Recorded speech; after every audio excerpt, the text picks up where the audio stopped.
can watch it over and over again. All right, we're done flashing. Shall we start? You're on. You live? It's your show. Okay, good evening, everyone. Can everybody hear me okay?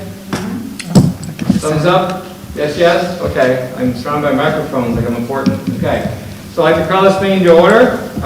Please rise and we'll start with the Pledge of Allegiance. Pledge allegiance to the flag of the United States of America, and to the republic which stands, one nation, under God, indivisible, with liberty and justice for all. Okay, Mrs. Munson? Andrew Benson. Here. Doug Dake. Here. Bronwyn Lucy. Here. Joseph Wetmore. No Joseph. Negative. Okay. Hold on, he's being admitted right now.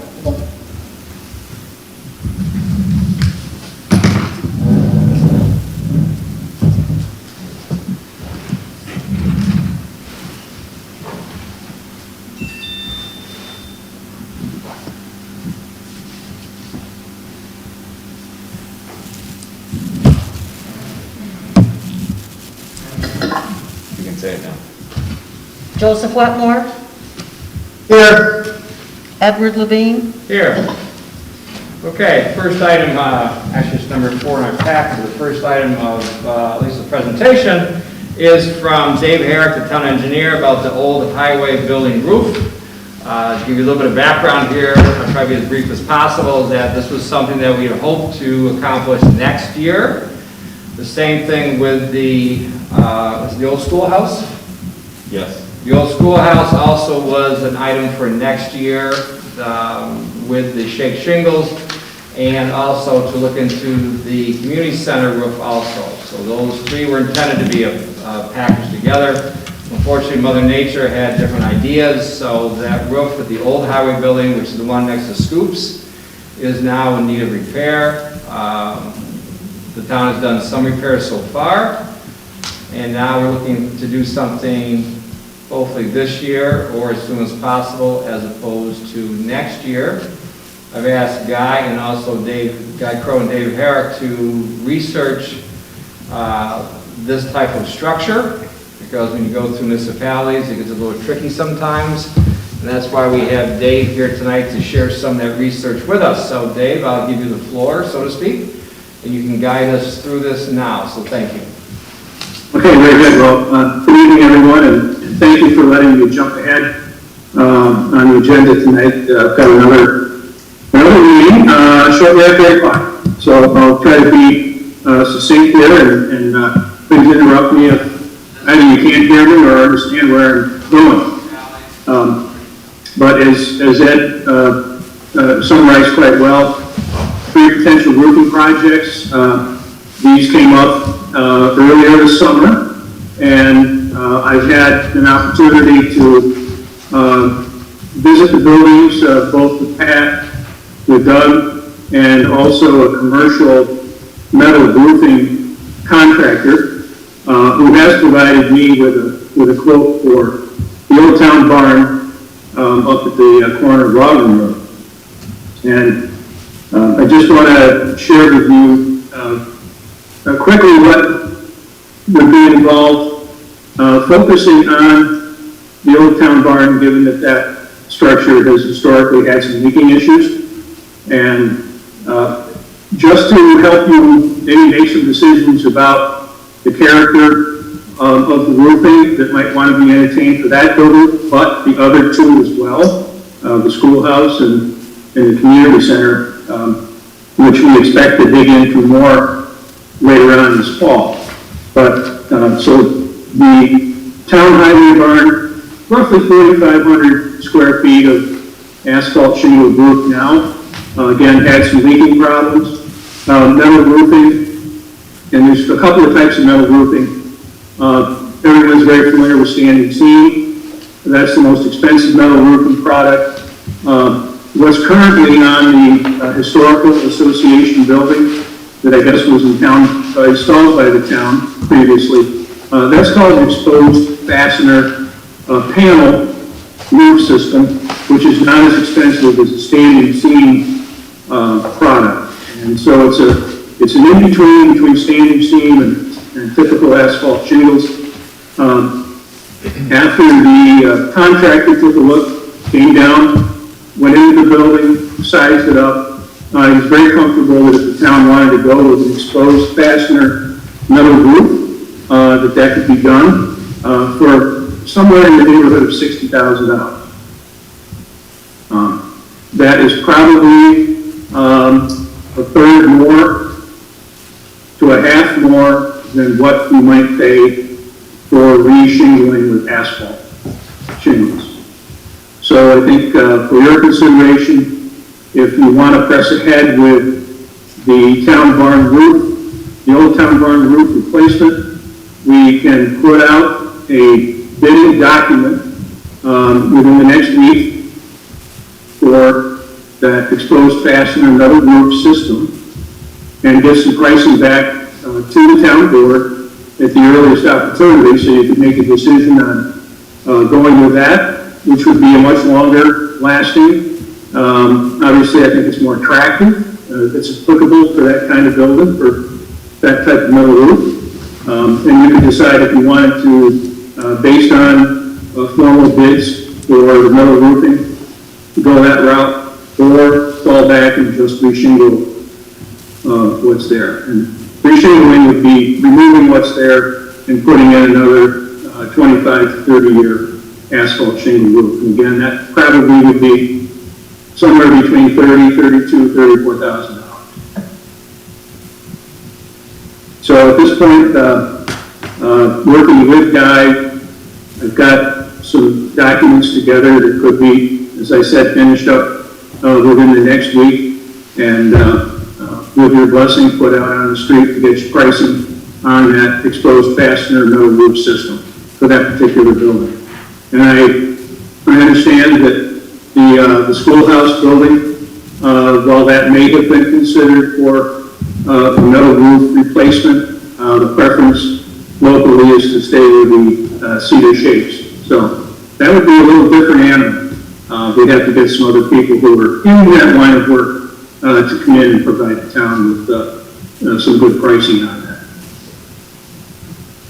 So the approach with the Old Town Barn, again, we can put a bid package together, get pricing, and Guy can correct me if I'm wrong, but we could concurrently get bona fide quotes from asphalt shingle installers at the same time, which in all likelihood would be less than $35,000 limit, which I understand would trigger a public works bidding process. So if you're able to get pricing for both the traditional asphalt shingle and the metal system, then you can make a decision which way to go in order to get something done before the end of the year. Guy, you want to add anything to this before I open it up to the floor for the town board members? No, I think Dave covered it pretty well. If the cost of the public works project is below $35,000, then it doesn't require public bidding processes. It still would require compliance with the town's procurement policy. It still would be a prevailing wage public works project, because if it's $1, it's still public works. And for the sake of argument, this isn't going to come anywhere near the separate bidding requirement for different trades, different crimes, what's called Wick's Law. So I think the most information, as Dave and I have hashed through the options, is to pursue both avenues so that you can literally compare pencils to pens and understand what are the differences in cost and the long and short-term benefits of metal versus asphalt. And you'll have done both correctly, and you can choose which one to go, which way to go in the next 5 days notice, next couple weeks, probably. So that would be about it. I think Dave covered it. Any questions for the town board? Okay, Joe? I can, Okay, Doug? go get that. You go ahead, Doug, if you want, go ahead. What's the lifespan on an exposed fastener roof system, Dave? It'll be 35 years or more. And what's the life system on a asphalt road? 25? 35, What's that? 30, 100? Was there a joke there? I didn't. No, there wasn't, not an intended one. Okay. No, the lifespan on asphalt roofs is equal to the exposed fastener metal roof, Yeah. typically. Obviously stating seems above and beyond, Right, right. but by and large, the bang for the buck here, in my opinion, would be the asphalt roof. Because it's the same lifespan. I mean, you're getting unlimited lifetime warranties on shingles. Now that means nothing but a piece of paper. And that may mean nothing on a tin roof where you've got exposed fasteners and neoprene washers holding down the roof. So I think they're, in lifespan, I think they're equitable, they're equal. It's easier to put down a metal roof than it is a shingle roof. So there's pluses and minuses to both. Yep. That's not comment or comments. Anything else, Doug? Okay, Okay, Joe. couple of questions. We're renting at Burnout, correct? Is that part of the ice cream shop rental? Yes, next to the ice cream, next to Scoops. Right, and have you talked with the tenants there about how they're going to be impacted by this construction? Patrick? They will not really be impacted, obviously, it's outside of the building. And the part that they use the most will probably be covered in a day anyway, so it's really not gonna impact them unless it happens to rain that day. Okay, my next question is, what's our long-term plans for that property? Are we planning on keeping that building in the long term, or are we thinking of, at some point, tearing it down or doing something different? So right now, this is all subject to change, the discussion was that when the Curset Landscaping, I believe, lease expired, which is what, at the end of this year? Next year. Next year, that would be it, but he has shown some more interest to keep renting. Now, if at one time it was thought to perhaps put more storage there for the rec department, amongst other things. So there's a variety of different things that can be done there. And of course, if the new highway department building is constructed, that may just take all those concerns away, and we may use it for something else if the taxpayers want to fund a new highway department building. So this is all subject to change. There have been different scenarios discussed, and once again, it will be with board approval to see which way it goes. There might be other ideas out there that haven't been explored yet. So for right now, it's to fix what's there to make it functional, and when the tenant gets close to the expiration of their lease, we'll have that discussion. Okay, thank you. Brown? I noticed, Dave, you didn't mention kind of the pricing on the standing seam, and it has a much longer life. Are you not suggesting that because of price prohibitive, or is it just not a good solution for another reason? My contractor explained to me that the standing seam metal roof, which requires a different substrate system, would be several times the cost of the exposed fastener. Oh. Yeah, which would be probably more than the value of the building. Right. And that brings me directly to my next question, which is, how's the rest of the building? Like, is it in fairly decent shape? I haven't been in that building yet, so how is it?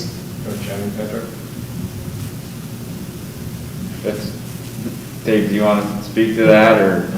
I can speak, but Okay, Dave, go ahead. go ahead. It's good enough the building is sturdy and good enough for the situation it's doing right now. Okay, but it's sturdy, yeah, Yeah, it's not gonna fall down tomorrow. right, we don't want to get Thereafter, but not tomorrow. it. Okay, But it's in good enough shape, and there's good enough reason to put a roof on it. So my understanding is that there may have to be some structural, some structural corrections, so to speak, replacements, reinforcements, so to speak, for the roof, but that's all part of the package. The other concern I have, which I think is better, Not necessarily unless it's stated in a quote or a bid. But, yeah, the expectation was that there's a little shed roof off the north end of the building, Correct. and there's a gutter on the very north end of it, and you can see that there's been ice buildup and water penetration, obviously beneath the shingles, down through some of the planking, and I had anticipated that there would be potential for some replacement of the planks at that north edge of the shed roof, just to provide a little extra in the event that when they're out there working on it, that if we have to put down some new planks, we have it in the cost of the project. That I would suggest, and I'm not trying to step on toes here, would be something as it's torn off and figured out there's a structural issue or plywood that needs to be put down, or perhaps even new framing that needs to be bolstered, so to speak, maybe a cost plus situation. I don't know that we could put a limit on it, but like you said, Dave, that's a good point. I think the rest of the roof looks pretty good, other than that point. Yes. So I think it's a cost plus situation in that regard. Yeah. Joe? Joe? Yeah, I got a quick question for Guy on this. Typical roofing jobs, they always have some kind of rider, which, once they tear the roof off and they see that this beam needs replacing and that needs replacing, that they add those on. How would this work for the town? Because you don't want them to just say, imagine the worst case scenario and bid for that. You want to give some kind of room for they open it up and discover more work needs to be done. How would that work? Well, it depends on the structure of the contract or the structure of the bid. But normally, one solution is to have an allowance for unanticipated things that happen and they account for it. Another is to have a set rate based on how many 4x8 they have to put down. And another is to make it a not to exceed contract and let them do a more thorough inspection and assume some of that risk. There are other solutions out there, but those are sort of the three that make the most sense. And Doug has probably seen others in the construction world, but normally the one that is usually in municipal is you have them bid or submit a cost, what they would charge, and usually it's done, based on area. And usually it's a 4x8 measurement, because normally that's the plywood that's on the roof. So if they have to replace two pieces, there's a set price for that, soup to nuts, all parts, all installation, all removal, all disposal included. Well, there could be some structural damage too. Right, I mean, if you're getting into But that still goes to a cost plus situation. right, if you're getting into truss repair, if you're getting into truss repair, then you just have to account, you'd have to do a change order to account for it, or reassess whether there's a different solution other than merely roofing. So I feel comfortable with that scenario. I don't think there's much to it other than that part Dave described, to be honest.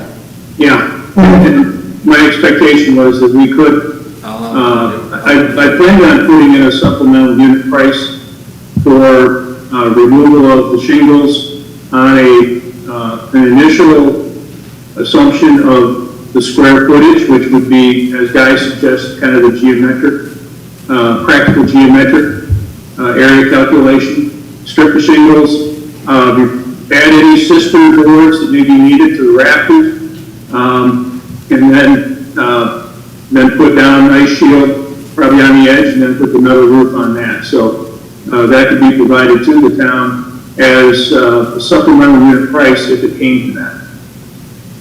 So Andrea has a comment, so let's give her a chance also, okay? Go ahead, Andrea. Well, this is going to the third building that we're talking about. Which historical school building are we talking about? The one next to, right here? Right next door. All right, and what happened to it? I'm having trouble hearing you, Andrea. Can you speak closer to the mic, please? Yep, I'm right up at the mic. What happened to the little historic schoolhouse, the one that's right next to the town hall, right? It's got cedar shakes on it, and they are leaking. They've kind of warped and peeled, and they've seen better days. Okay, they aren't the original. No, that they're not original, I'm sure, but I don't know when those got put on. Sometime probably when that schoolhouse was moved there, I would guess, which was 20 years ago, 20-ish. 20-ish. Okay, just wondering about the third building. Thank you. Yeah, that's hopefully a next year project, but that's Okay. in the works. So moving forward, the next procedure is, if the board is in favor of pursuing this project, Guy or Dave, what's the next steps? Well, if we wanted to formalize the request for bids for the metal system I described, we can do that. And I think as both Guy and I have suggested, you could concurrently get bona fide quotes from roofing contractors for the asphalt shingle system. And then you'll be able to decide based on cost and maybe other factors that you as a board need to think about in terms of longevity and future use of the building. You can decide which way to go with the final selection. So what actions do we have to, or could we take tonight, if we're all in agreement that this is the way to go? We could pursue bids on this. Bids on this room with the specific, obviously the specifications that Dave talked about earlier. Figure out a bid, and we're 4,500 square feet.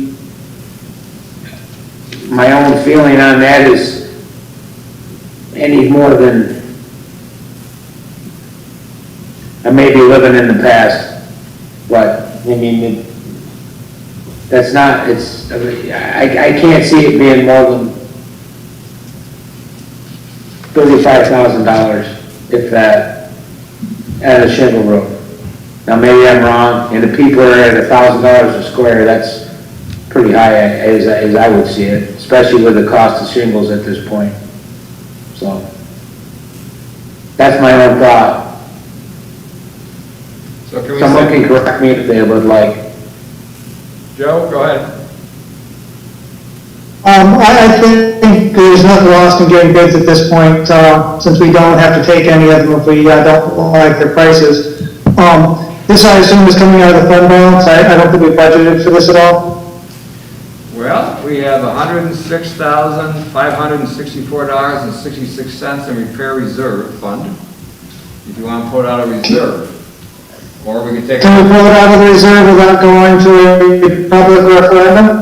Well, you're gonna have to wait 30 days, because they're gonna use reserve funds, you gotta wait 30 days for the pushback. And, we have enough in our account that we can cover this. Just checking. Without going into reserve funds, so that might be the best way to go, for that, in my opinion. And we take some for the reserve fund for next year to do the other roof?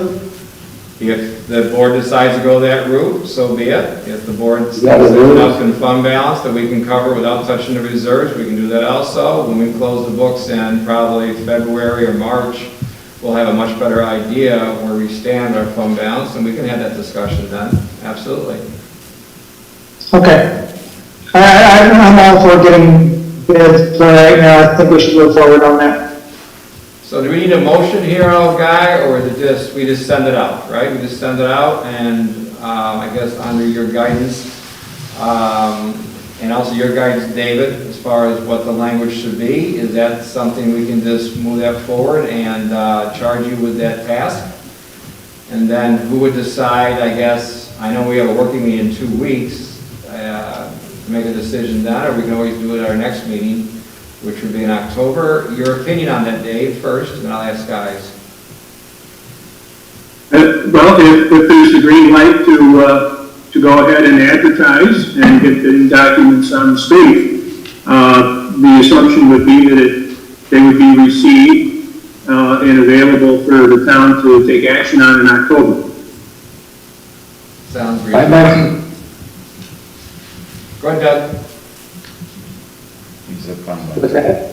I I said it was fine by me. Okay, That's, so let's move forward on get it this. done. Go ahead, Doug. Let's get it done. Hey, Get her done.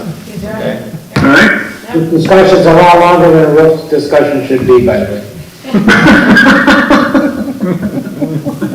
Just so you know. Well, I apologize for that, it's all my fault. Not you, it's not your fault.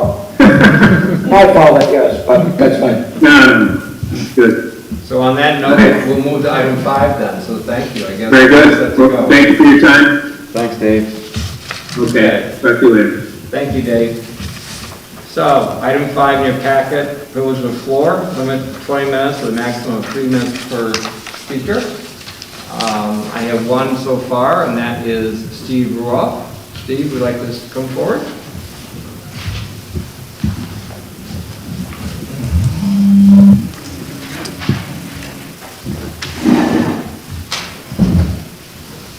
Hello all, can you hear me? I can hear you. Can you all hear Steve? Yes? Ish? Maybe put Okay, a a little closer to the microphone microphone, closer. Steve. Closer? Maybe, yeah. Now, is this good? Practically eat it. Yeah, chew on it. Okay. I wanted to read 2 documents that I sent to the town board and planning board on Monday. The first is a letter, and the second is an attachment to the letter. To the Lansing Town Board and Planning Board, we heard there was a complaint about noise at the soccer facility at 320 Peruvian Road on August 14th, 2021.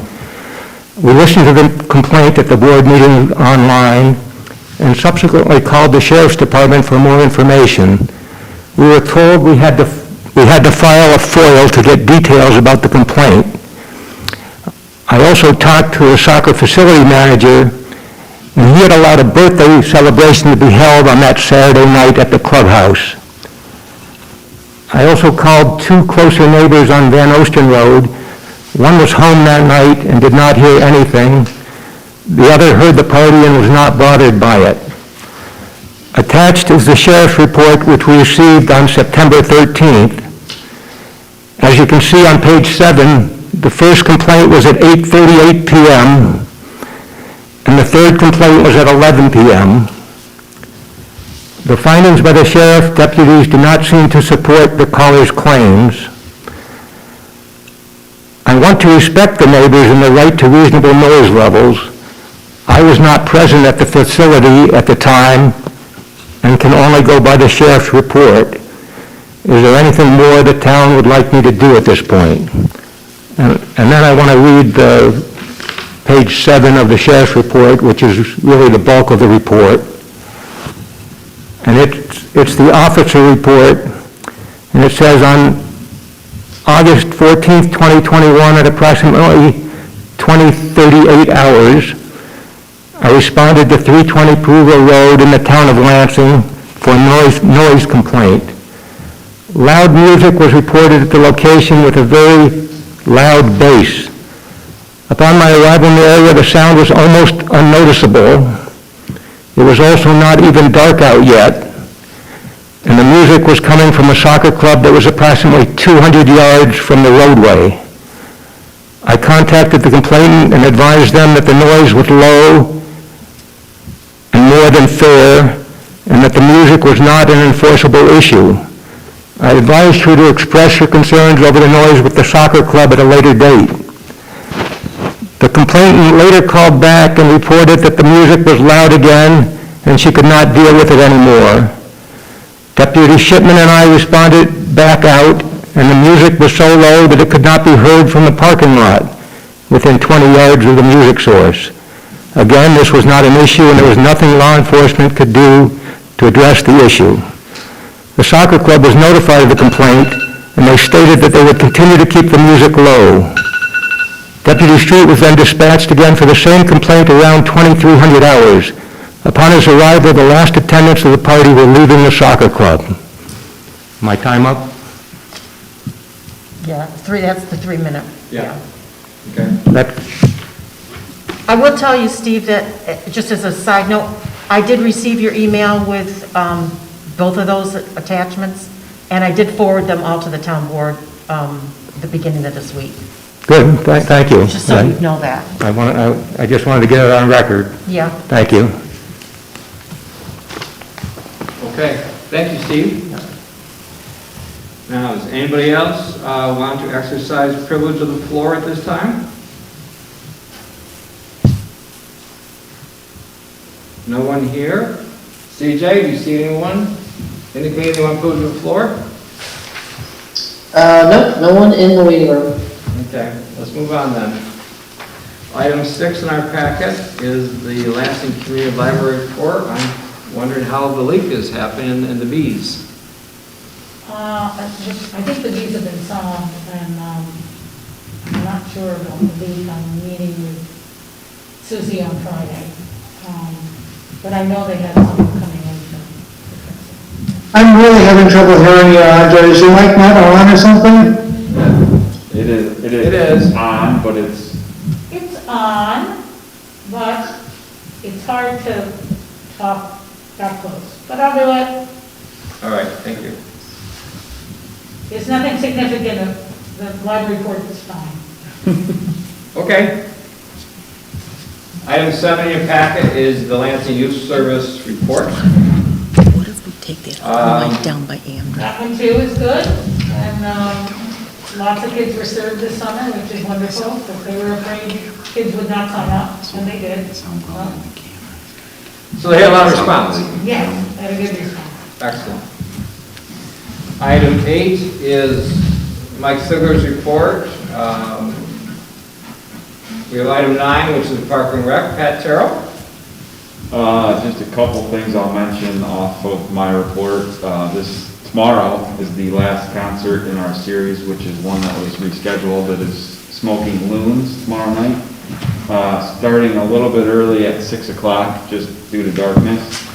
And also, Friday night, 7 p.m. is the Veterans Watch Fire at the park. It's a very nice event for the veterans. Please try to attend if you can. And we did have a little bit of storm damage today. We had a couple of limbs down at the park that were rather large. Patrick, what time is the Veterans Watch on Friday? 7 p.m. That's this week, right, this Friday? Yes, this Friday. So I have a compliment for your crew. Thank you for cleaning the eaves at the pavilion. Yes. And I understand it's not one of the first projects you do, because you've been scrambling with, let's see, rain damage, all the debris that's washed up on the shore, which I guess is part of the fuel for the watch fire, right? It will be, yes. It will be, amongst others. And the bulkhead project hopefully will start soon. Well, not till after November 15th. Excellent. Yes. Which will be here before we know it. And looks like everyone wants to go down to the park from the numbers and wants to camp and use the pavilions and the boat slips and lots of good stuff. We did very well on numbers this year. Good. So, does anyone from the town board have any questions for Pat?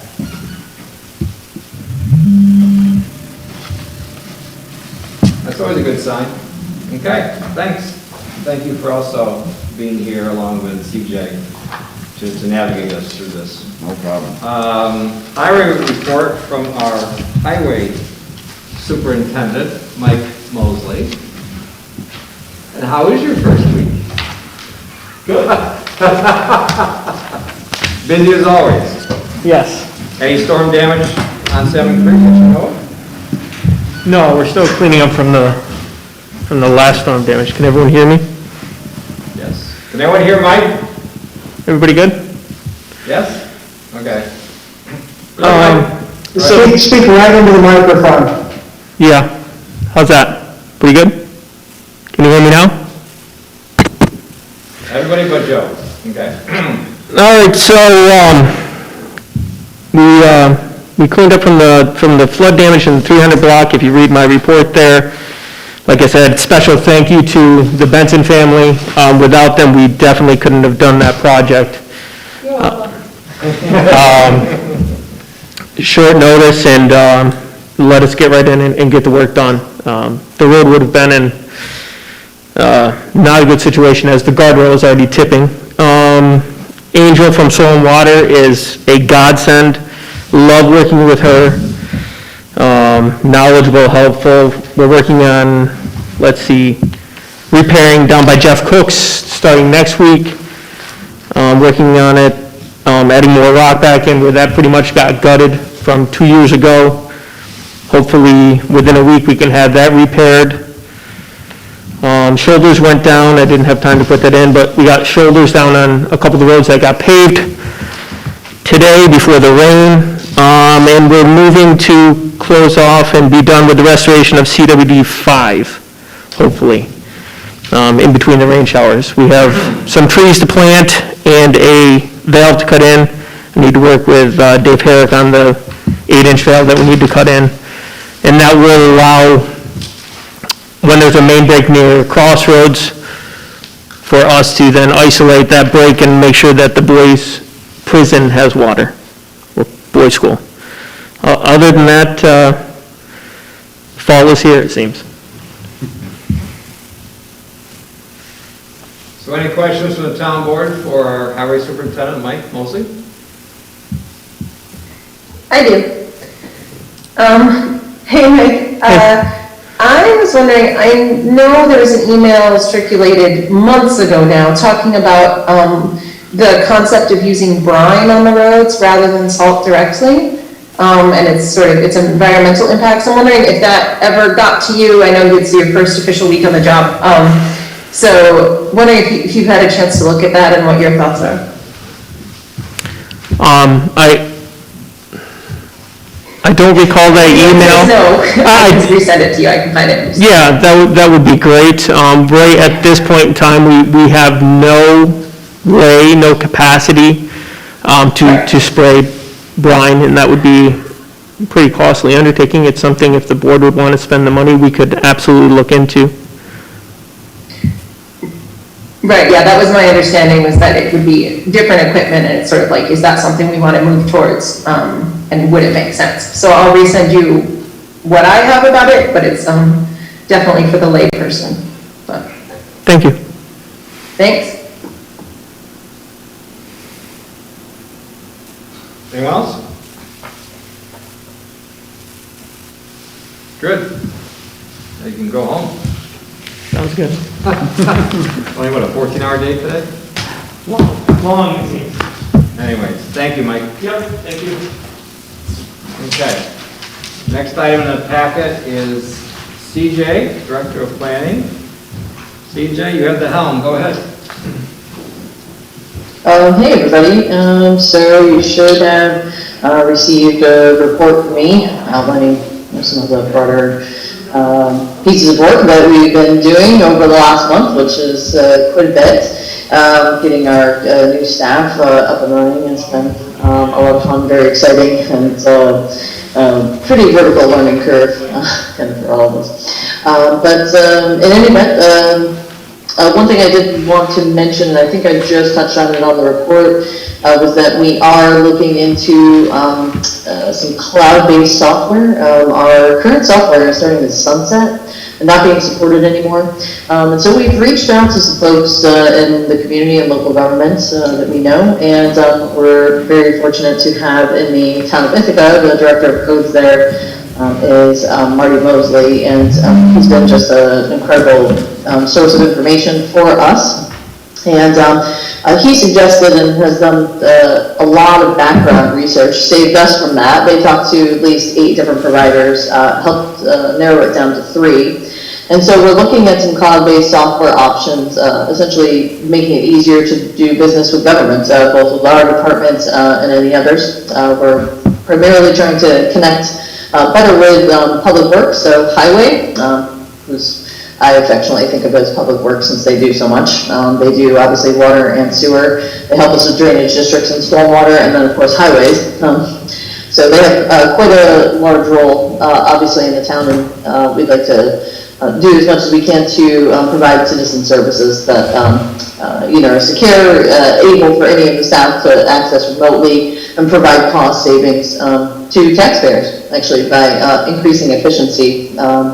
And are future-proofed and easy to use for everyone. So we're looking at a few different options. Hoping to have some numbers for you soon. I'm hoping at the next meeting we should have at least maybe a paragraph or 2 with some bullet points and the budget for how much this would cost. The initial setups are usually the most for like a data migration from our existing software, but then once we get up and running, we'd really love something that was cloud-based, so we can work remotely, really anyone can work remotely, and then constituents also have the opportunity to engage with government in a way I think they're becoming more comfortable, well, than most people frankly expect this day and age. So in any event, that's been a significant undertaking, and we've really been kind of slowly chipping away at it and learning more. And so we'll have some more information on that very soon. And if you have any specific questions about the report, I'm happy to answer.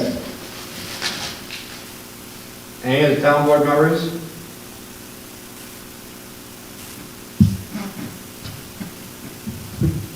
Okay, let's move on. Thank you, CJ.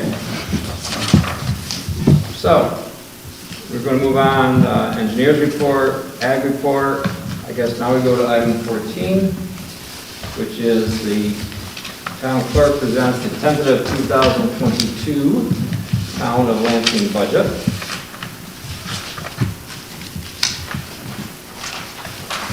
Okay. And we can also have a little bit of a, if you want me to give you some highlights, you can, or I'll just let you read it. You can ask questions that are meeting in 2 weeks, however you want to do this. But I'd like to give you a few highlights after Mrs. Munson has spoken. Okay, can everybody hear me okay? You're good. Okay.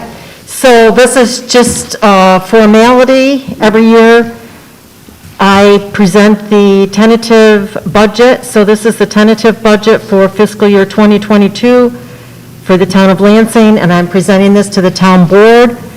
Copies are in everyone's mailboxes. I don't know if you've received them yet, but they are there. And they will be emailed to you from the supervisor/bookkeeper office tomorrow, I believe. I did write down a little bit of the timeline. I don't know, Ed, do you want me to go over that? Sure, go ahead. Okay, so what happens now that you have the tentative budget is the town board reviews, modifies, and puts changes in writing. And that will be done at the town board budget meeting, which is September 29th. So I believe that's 2 weeks from tonight. Then at the town board meeting on October 20th, we'll have a resolution to approve the changes. And the tentative budget moves to preliminary budget. Then on the meeting, and also we set a public hearing. So on November 3rd, at the town board meeting, we have a budget public hearing, and then the final budget approval. Anything else? That's the end of my spiel. Okay, Great so, this is all subject to change. This is also for board approval. The way that the budget looks right now, it looks like a 5-cent increase over last year. And we are going to use some fund balance, and we'll put that in perspective for you. It looks like this year, get the right one, this year from the A fund it'll be $200,000 and the DA fund will be $110,000. So that's $310,000. Now last year we used $118,500. And we feel comfortable we can still do that and maintain our fund balance amounts to be healthy, which they are. When the calculations last year, they were about 5.4 months of fund balance surplus. But we'll see what happens this year. For the B and the DB, which is our sales tax revenue stream, we're going to need about nothing out of the B. Now, a large part of that has to do with increased fees, even though we've taken on another planner. The DB will use $333,829. These are all in the second page of your book here. As a perspective, last year, the B was $62,823, DB $251,906. So that was roughly 313. So roughly it is $20,000 more than last year. Now keep in mind also all these different dynamics. We're looking, if we, for our sales tax revenue, if we, for the last 5 months, maintain the same amount as we did last year, which was under siege, there'll be a $200,000 surplus in itself. And we're doing the 80-20 plan, where 80% of that goes to the highway, 20% goes to planning. There's a variety of other things that are going to come in at the end of the year which we don't know about, so this is, once again, just a very tentative budget for now, for people to look at, and whatever they decide. You also have your spreadsheets here of the 5 years. You can see where the expenses are. You can see which ones went up, which ones went down. And personally, due to all the dynamics that are going on in the town, in the area, we're in fantastic financial shape, in my opinion. And then it comes up to the board members to sensitize everyone on the board to what your concerns are, what things need to be addressed. We still have the ARPA money that we can move forward if we want to. I would strongly urge the board to consider the $200,000 that the highway department sacrificed last year in advance. They have a lot of stone and oil, and this is something Mike Mosley can give you an idea of what next year, but there's very little paving done this year. But stone and oil, a lot of times that can, it's like putting, for us old timers, when you used to put fluoride on a tooth, same type of thing. It protects it, so that it doesn't decay. And as we all know, when the road erodes, especially after that covering, it can just wash out quickly. So he can address that more clearly, either, like I said, down the road, because that's not essential for us to discuss now. But the ARPA money, the $407,000, I think is actually more than that now, because it's sitting there collecting interest. Now we're up to $409,639, and we'll get another tranche of that money next year. So those are just food for thought. And like I said, a lot to digest. Those are just the highlights.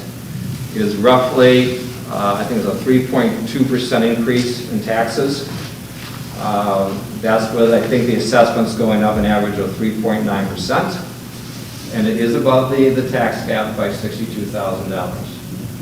But we all voted to be able to override that, because there are no better stewards of the town than the town's elected officials, in my opinion. So we can move forward. I don't have specific, I can try to answer some questions tonight, or we can wait until the 29th. I strongly urge you to reach out to the different department heads if you have questions from their departments. Privately, they have questions.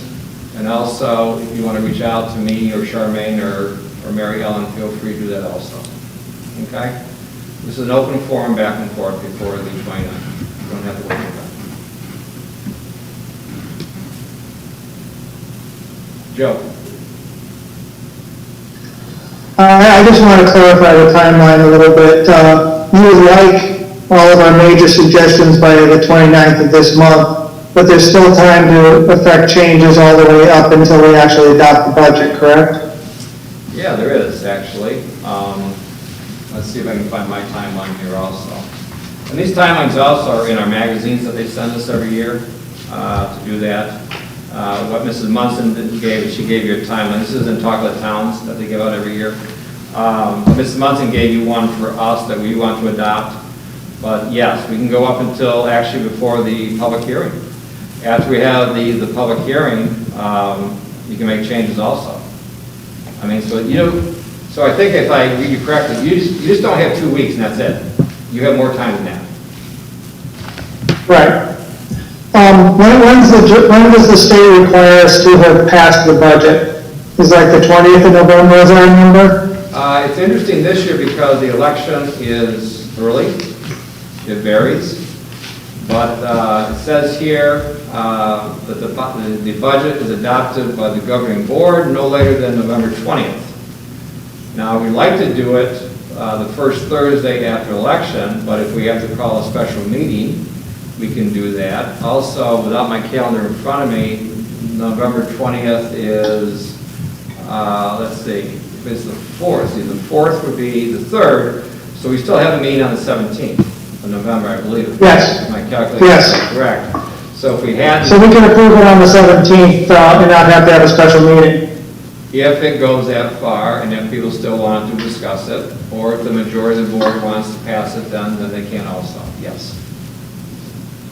Right, I just like to give us time after the public hearing for us to listen to whatever the public may say, digest it and decide whether or not we want to make changes based on that. And it'll be up to the board to decide if they're comfortable moving forward at that time or not. And we've done it both ways. And we will, like I said, listen intently to their concerns. And we'll also, at that time, we'll see if they want to pass it on the 4th. If not, then we can move it to the 17th. Any other questions? May I ask one question? Sure. Just for clarity on something you said. So changes could be made after the public hearing, not up till the public hearing, but after the public hearing? Am I just hearing that correctly? Well, once again, it's in our magazine here that everyone has. So now it says there's 9 steps. Now it's on number 3. The budget officer files the tentative budget with the town clerk, which was done no later than September 30th, which we have. Item 4, the town clerk presents the tentative budget to the town board, which she just did on or before October 5th, which we have. Item 5, the town board makes revisions and prepares a preliminary budget to be filed with the town clerk prior to the public hearing. Then it becomes preliminary. Then we give the notice of public hearing. At least 5 days shall elapse between the date of the first publication and the date specified by public hearing. Item 7, the public hearing is held. On or before the Thursday immediately following the general election, the hearing may be adjourned from day to day, but not beyond November 15th. Item 8, final revisions to the preliminary budget are made after public hearing but prior to adoption. Item 9, the budget is adopted by the governing board not later than November 20th. And you all have this magazine, so you can look it up on page 5. So there is time. And like I said before, any questions, I urge you to talk to the department heads. You can also talk to me, or you can talk to Charmaine or Mary Ellen, or and go from there. Because sometimes there's changes as you go. I mean, personally, I'm a big fan of these spreadsheets. These 5 years, you see where the trends are. But also, if there's a jump, like there is in equipment this year for the highway, there's a reason why. Where last year they had a small amount, this year they have a large amount, because I think this is one of the 10 millers this year. But you can see things like that. And ask those questions, and then from there we can have that discussion, okay? Okay, to move on? Silence is golden, okay? Now we're on to the consent agenda. So, Mrs. Munson, you want to walk me through this again? Sure. So we have a very small consent agenda this time. Usually, when board member will read, there's only two things, so a board member could read the two items, and then we need a first and a second, and we'll do a vote. I move it. Go ahead. Wait, we gotta read them Wait, first. we have to read it. I was gonna have on to read it. I like Let me read Doug's it. vote. Let me read the motion. There's two of them. All right. Motion authorizing stormwater operating management and reporting agreement for Cayuga Vista Apartments, SDM Rentals. And the second one, approve audit and budget modification and supervisor's report. I'll move it. Or Doug moves it, I second it. Any further, well, there's no further discussion. No because that's discussion. consent agenda. Okay, Mrs. Munson?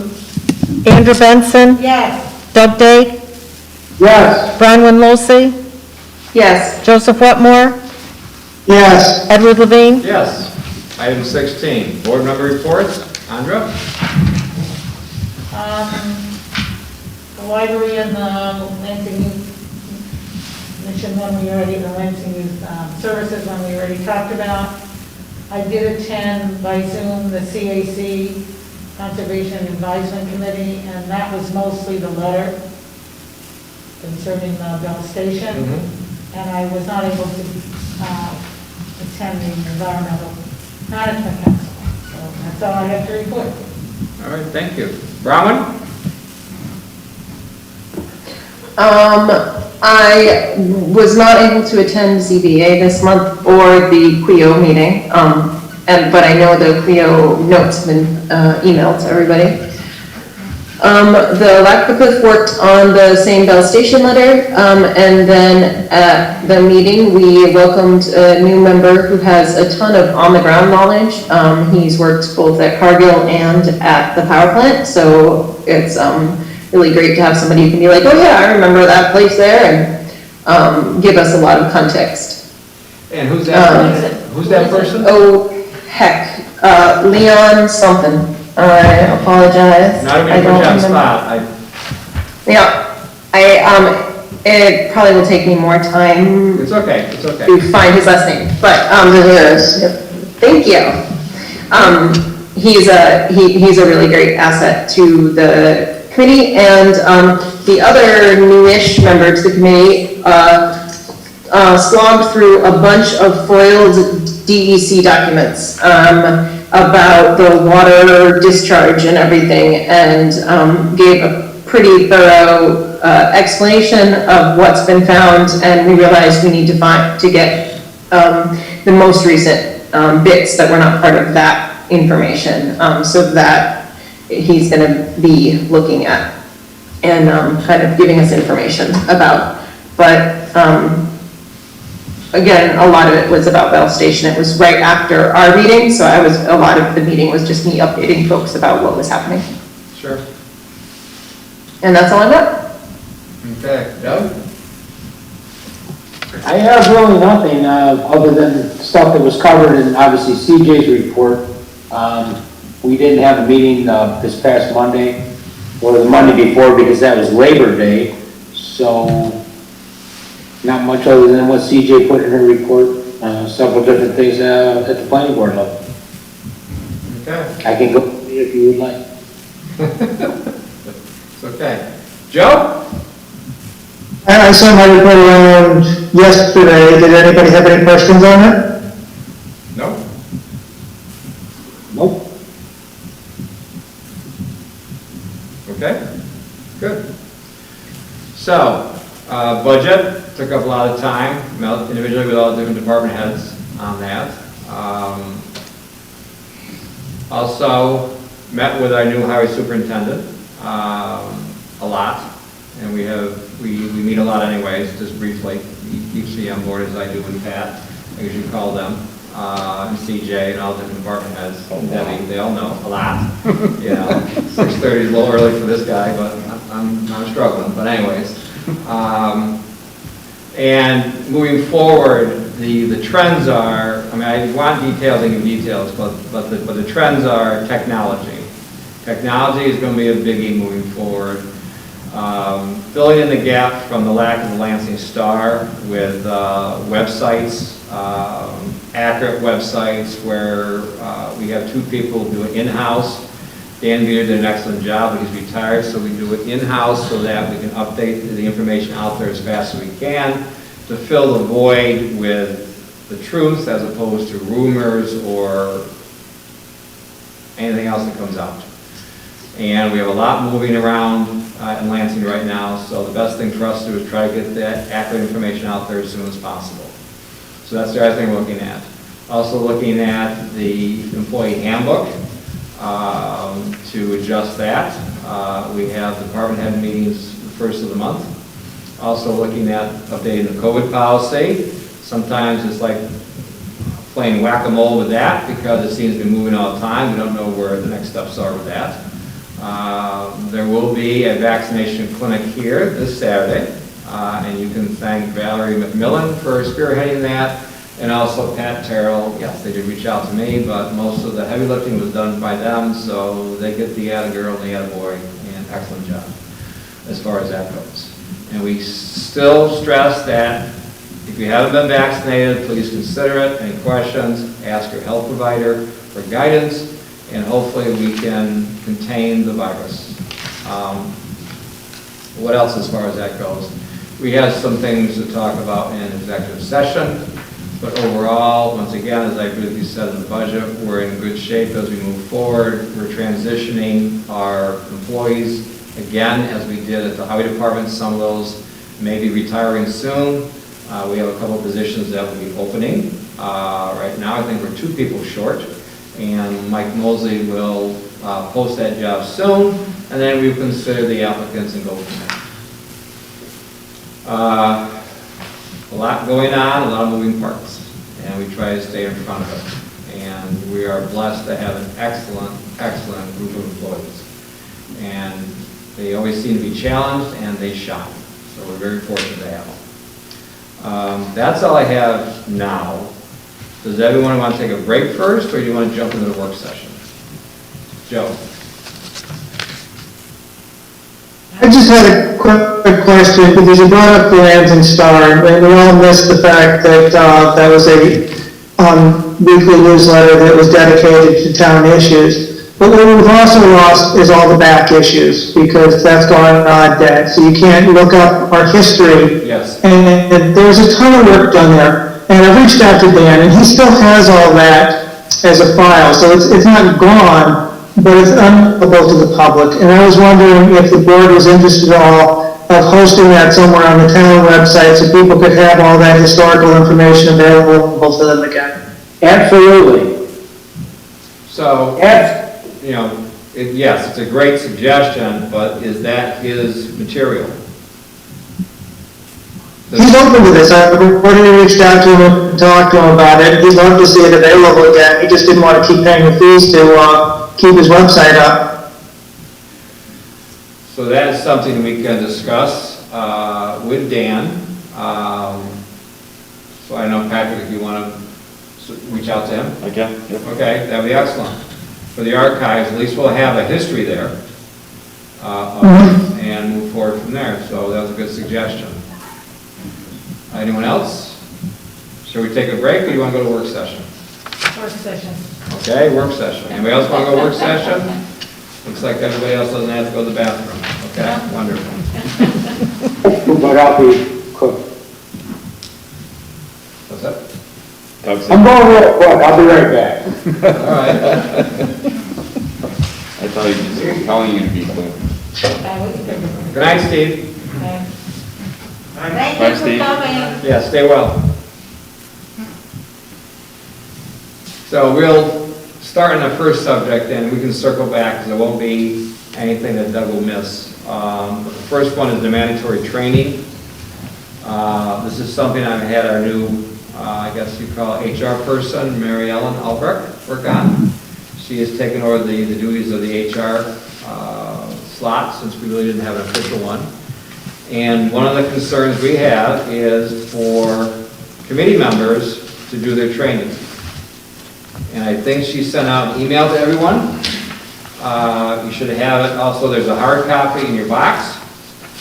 But anyways, this is something that I think we need to move forward on we're talking about the mandatory training, Doug, as far as the committee members go. And Yep. we want to move this, first of all, to put a deadline on this, which I would think would be October 31st to have this done. Otherwise, it drags on. And then put one on for next year also, because we don't want to be in the same situation. So, I don't know, this is something we can agree on tonight to move forward on, so that she can send it out to all the different department heads to share with their committee members. But we need to have something done sooner than later on this. Do it. I like the Okay. idea that people can come here and do it sort of together. I think that's a really good idea. Yes, there's options, there's many options to this, That's a and it's very good not, option. yes, it's not just waiting for someone to show up here, and if you're not scheduled that day, you have to wait 3 months. Anybody else have thoughts about this? Go ahead, Rowan. Just clarification, this is the workplace violence harassment training, is that correct? And sexual, Yes. yeah. Right. Right. And this is the one that if you've done it for another organization or another committee or your employer, you just need to submit that information to the town. A documentation that it has been done. Right. From personal experience, I've done it Right. myself, I think other people have done that. Yes, they don't have to do this one. They already have one that is equivalent. We need that certificate or whatever that you print out and give your HR person at a different job. Yes, absolutely. That was my understanding, and I've clarified that for a handful of people recently, so I wonder if when we do put out the information, like leading with that, because I think a lot of people probably have already done it for someone else, and so leading with like, if you've done this, just send us the information, and we may catch a lot of people who we don't have the paperwork for. It would be helpful. Yes, absolutely. Would. And so you're asking for our sort of okay to put a deadline on this training for this year? Is that Yes. what, makes sense to me? And- We've received this information already, right, the permit? Yes. I mean, and she put it in the language where they're asking, and she spells out, when she looked at, for instance, PESH with employee, it's not just paid employees that, regardless, it says here, employee is defined as a person that is permitted to work for an employer. Hence, this would apply to anyone, regardless of compensation, thus performing work on behalf of the town. Full-time, part-time, temporary, seasonal, volunteers, committee members, etc., all considered employees in this context. That's in the email that was sent to you in your hard copy also. Okay. So since I'm the HR person for my company, can I just say I already did it? If I'm just kidding. I'm just kidding. I'm an HR guy. You are an HR guy. Okay, but that's something that we want to put a little bit of teeth in it for our department to say, look, we're asking, we're asking you to do this, we simply want you to comply. And in all fairness, for all the new committee members, they simply might not be aware of it, but I think they will be aware of it. We've reached out to them in the past, and now it's the point where it comes to, will you, the third time it's you will. Or not. And if not, that's fine, that's your decision, but you won't be on that committee anymore. You can also reapply next year if there's an opening, but I would be hesitant to vote for someone like that unless they comply. Yes, Joe? I would suggest, given that it's late in the year, that we just say they have till the end of the year to comply, and if they don't comply, we'll replace them in January when we're setting all the committees again. I think it's just a little simpler around. That's a good idea. Yeah. I like that idea, Joe. How's everyone? So I got a yay, I got a yay. You want to? Go ahead. Doug's all for it. We're I done think that yet, makes we're sense. done yet, Doug. If you don't do it by the 1st of January, you're not on the board anymore. We're not messing around anymore. Well, I want to thank everyone for the board, being on the board. Oh, that's later. No, you still got a couple more, sorry. Nope, I didn't take the training. I wonder if you should also, Well, on my father to be very respectful, so, not to be, he told me to be a wise guy, but yeah, okay, that's fine. I wonder if also now just setting the precedent that we don't wait until this far in the year to require people to do it. Maybe if we say, if you don't do it by January, we're gonna have to find somebody for next year, and then like, yeah, it seems silly to do it again just a couple months later, but having the deadline be, you know, the 6-month mark rather than coming up against So you it wanna at do the it- end of next year again. In the past couple of years, we've had it, the deadline being, August, early August or something like that. So I don't believe it's ever gone this far. Now, not to say that was right or wrong, but I don't believe it's ever gone this far. So to your point, Brown, perhaps June 30th would be the cutoff point for next year.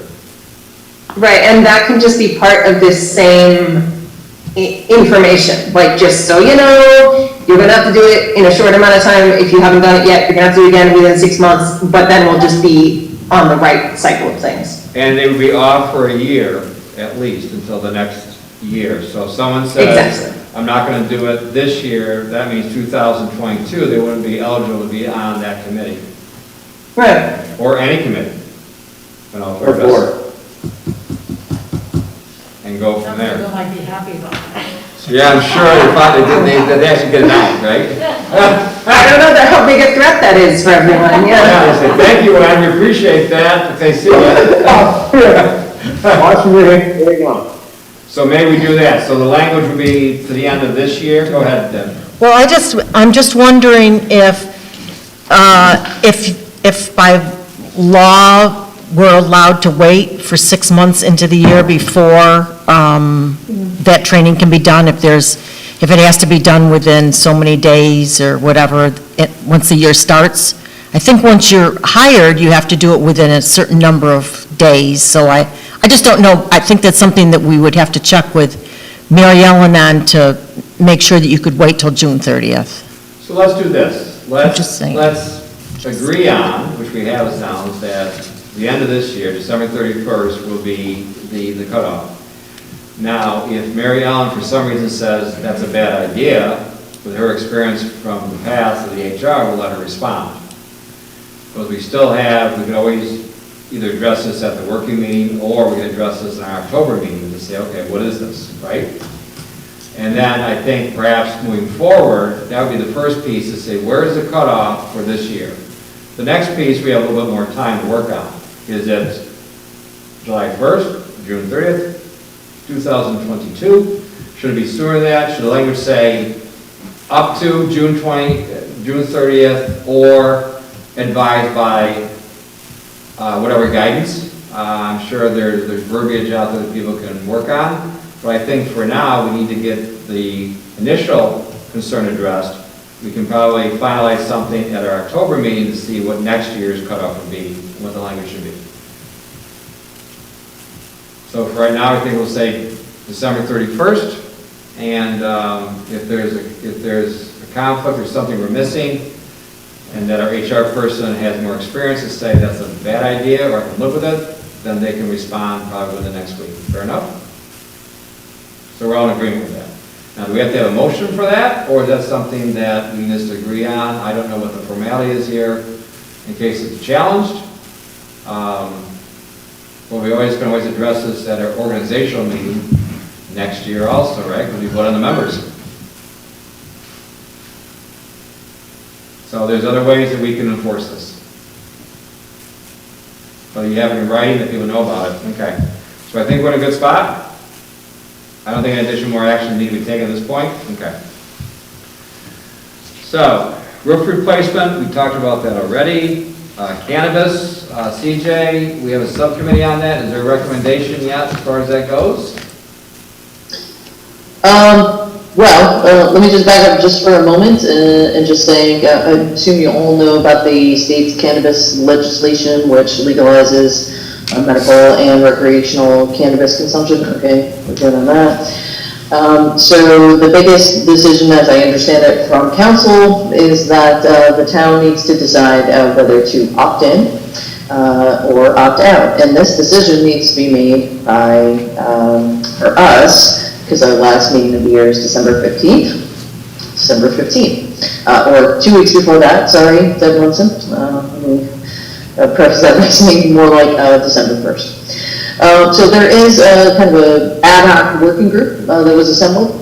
One town board member who's here tonight, of course, and can speak to this, as well as 3 planning board members who essentially took up the issue. There was one fairly strong opt-out preference stated by one of the members. Another preference was to consider coordinating with the county, which I believe Joe could speak to as a member of Tompkins County Council of Governments. I've also reached out to City of Ithaca to kind of understand a little bit about where they're coming from, since I think they'll probably be a big driving force in the local market relative to this, well, for many reasons, but mostly the agglomeration economy existing on the commons, as it were.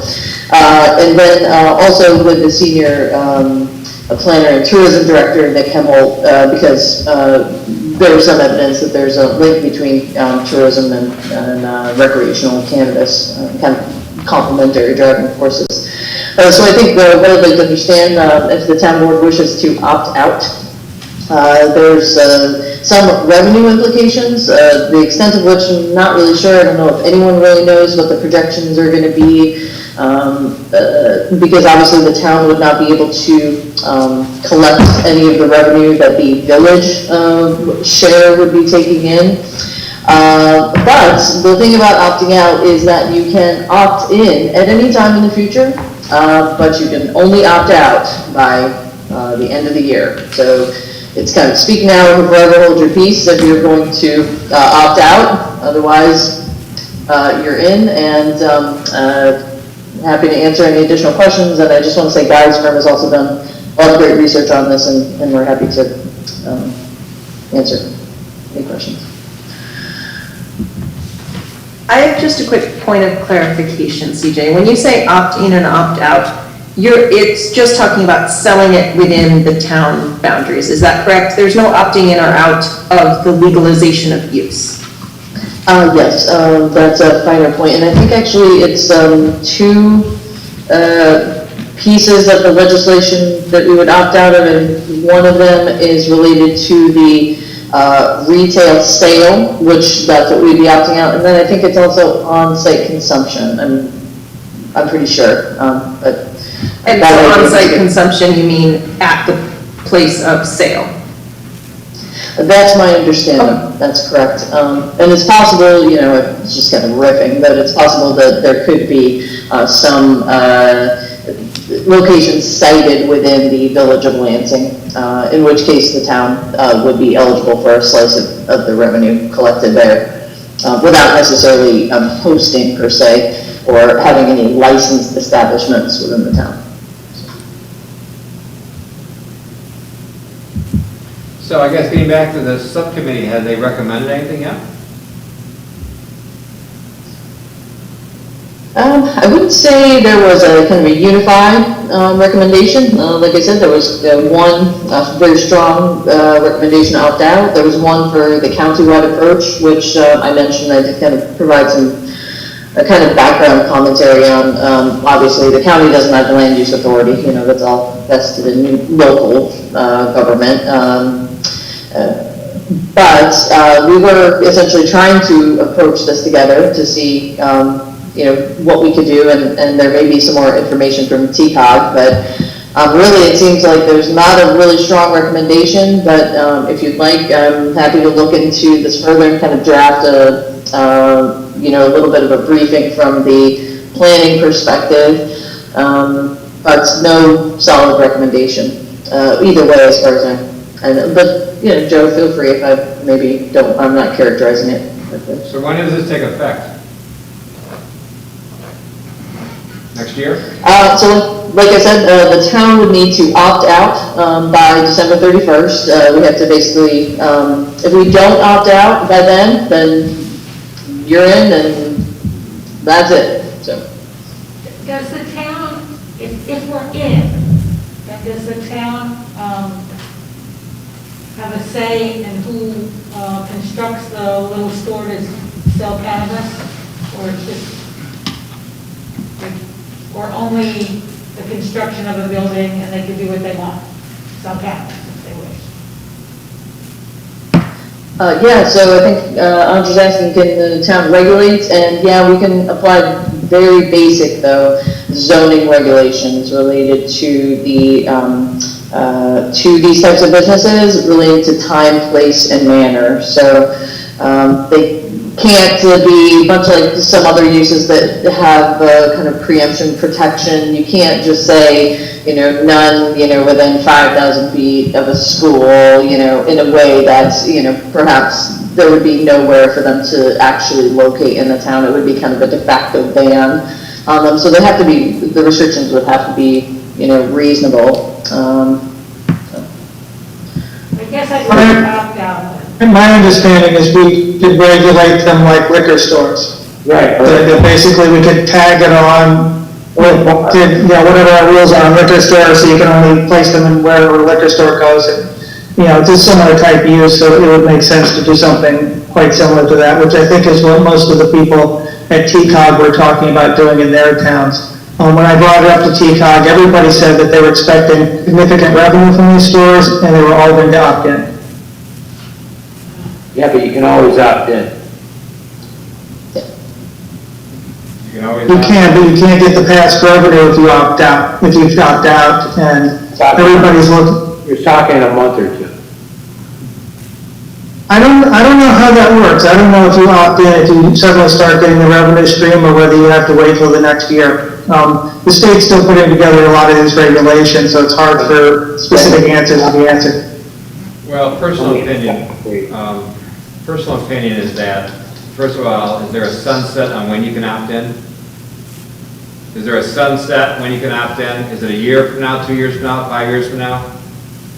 Does anybody know that? You mean if you opt out to start If with? you opt out to start, is there a deadline when you can only opt back in?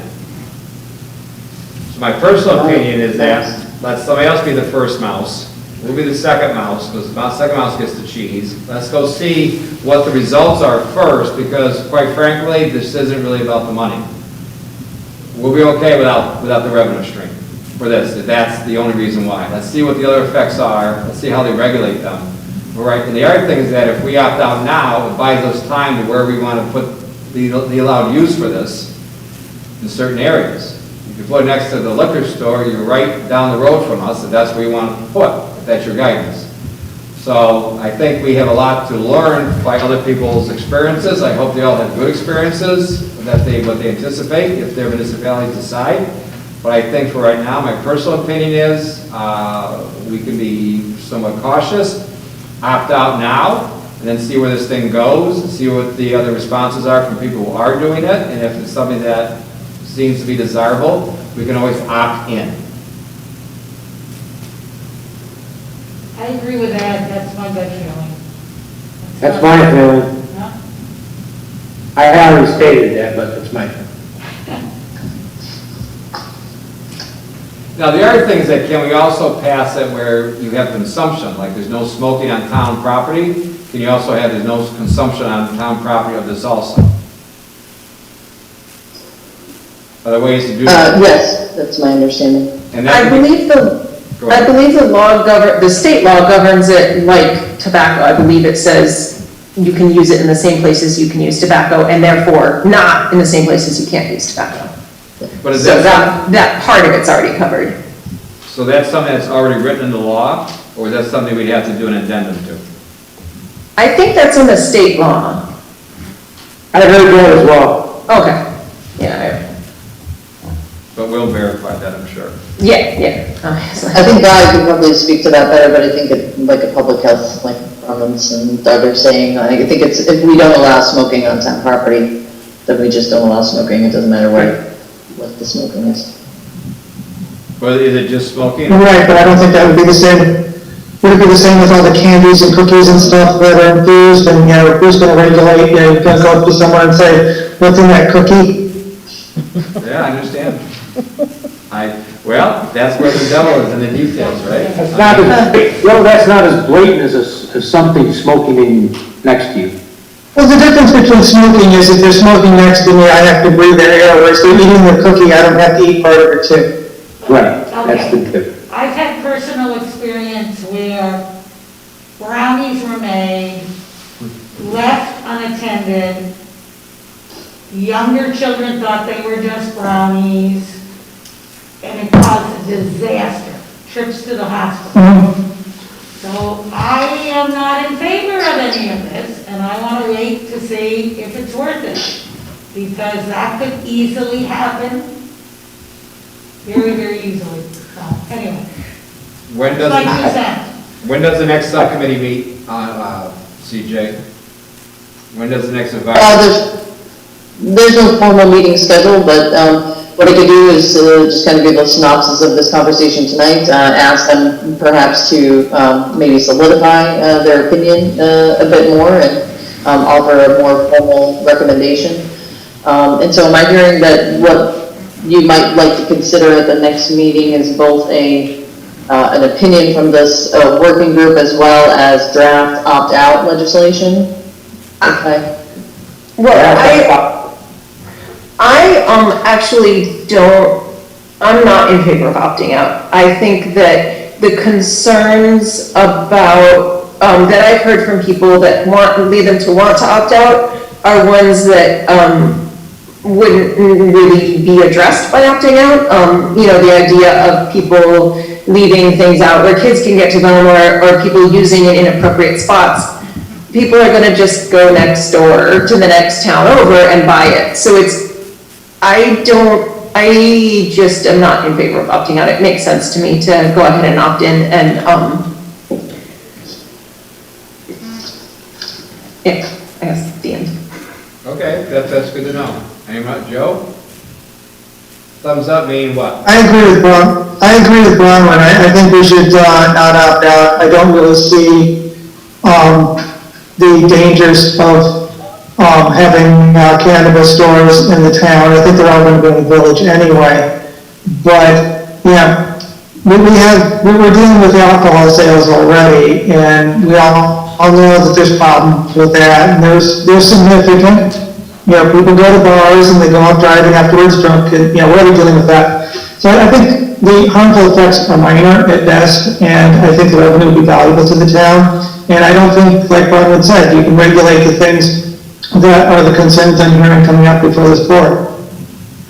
Okay. People are going to go to the ball games and they're going to have the candy on them. And, you know, hopefully they aren't going to leave it out where the kids can get to it, but Pat's not going to go up and down the ball field saying, what's in that cookie, what's in that candy wrapper. And I'd also add that sort of just the history of prohibition generally of whatever substance seems to not be particularly effective. I mean, you know, if I think about dry towns across the country, it doesn't mean that people in those towns don't drink. It just means that the town they aren't selling it within the borders. So I just don't see it as an effective strategy, I guess. So this is not an all or none, right? This is an option to opt in later if you want to. And sometimes it's just a matter of giving some time to see what the impact is first. But we'll have a further discussion on this because we don't have a resolution in front of us right now. And right now, in all fairness, I think we need some more data. And we have an opportunity to get that data without deciding one way 100% or another way 100% without having recourse. Now, if we opt in, can we opt out? No.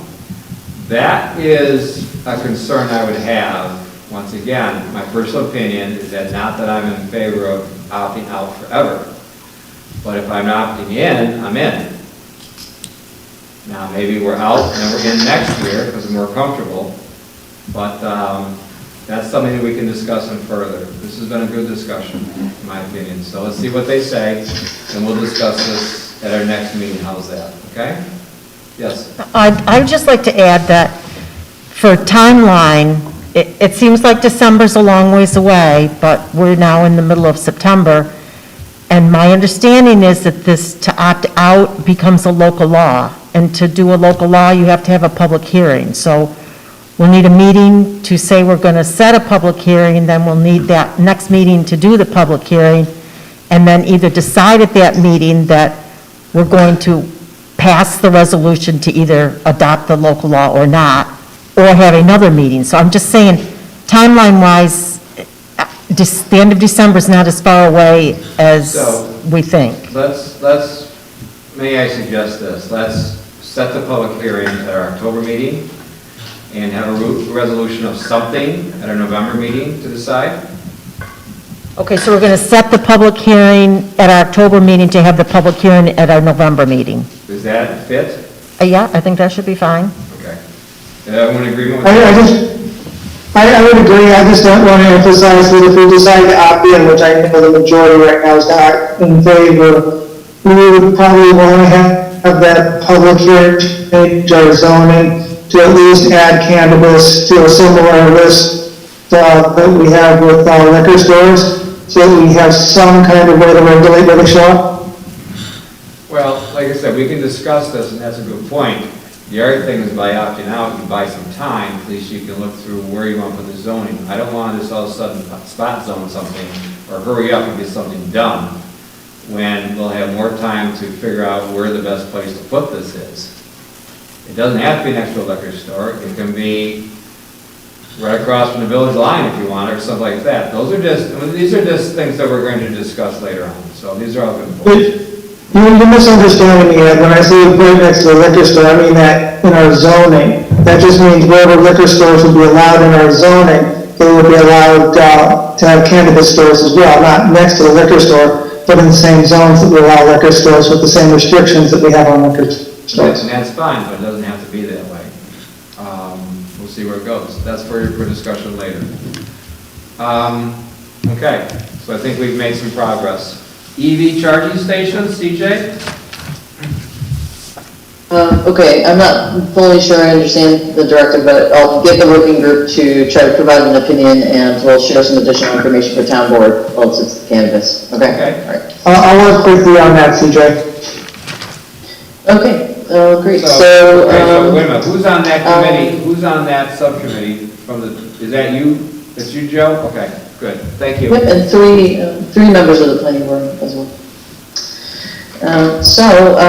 Moving on to the electric vehicle charging stations, it came to our attention earlier this year that there was funding available from NYSERDA through the Charge Ready program, as well as NYSE utilities or make ready, meaning that the upgrades needed on the utility side for bringing EV charging stations to municipal locations would be essentially fully funded, and that there was a significant rebate related to EV charging stations.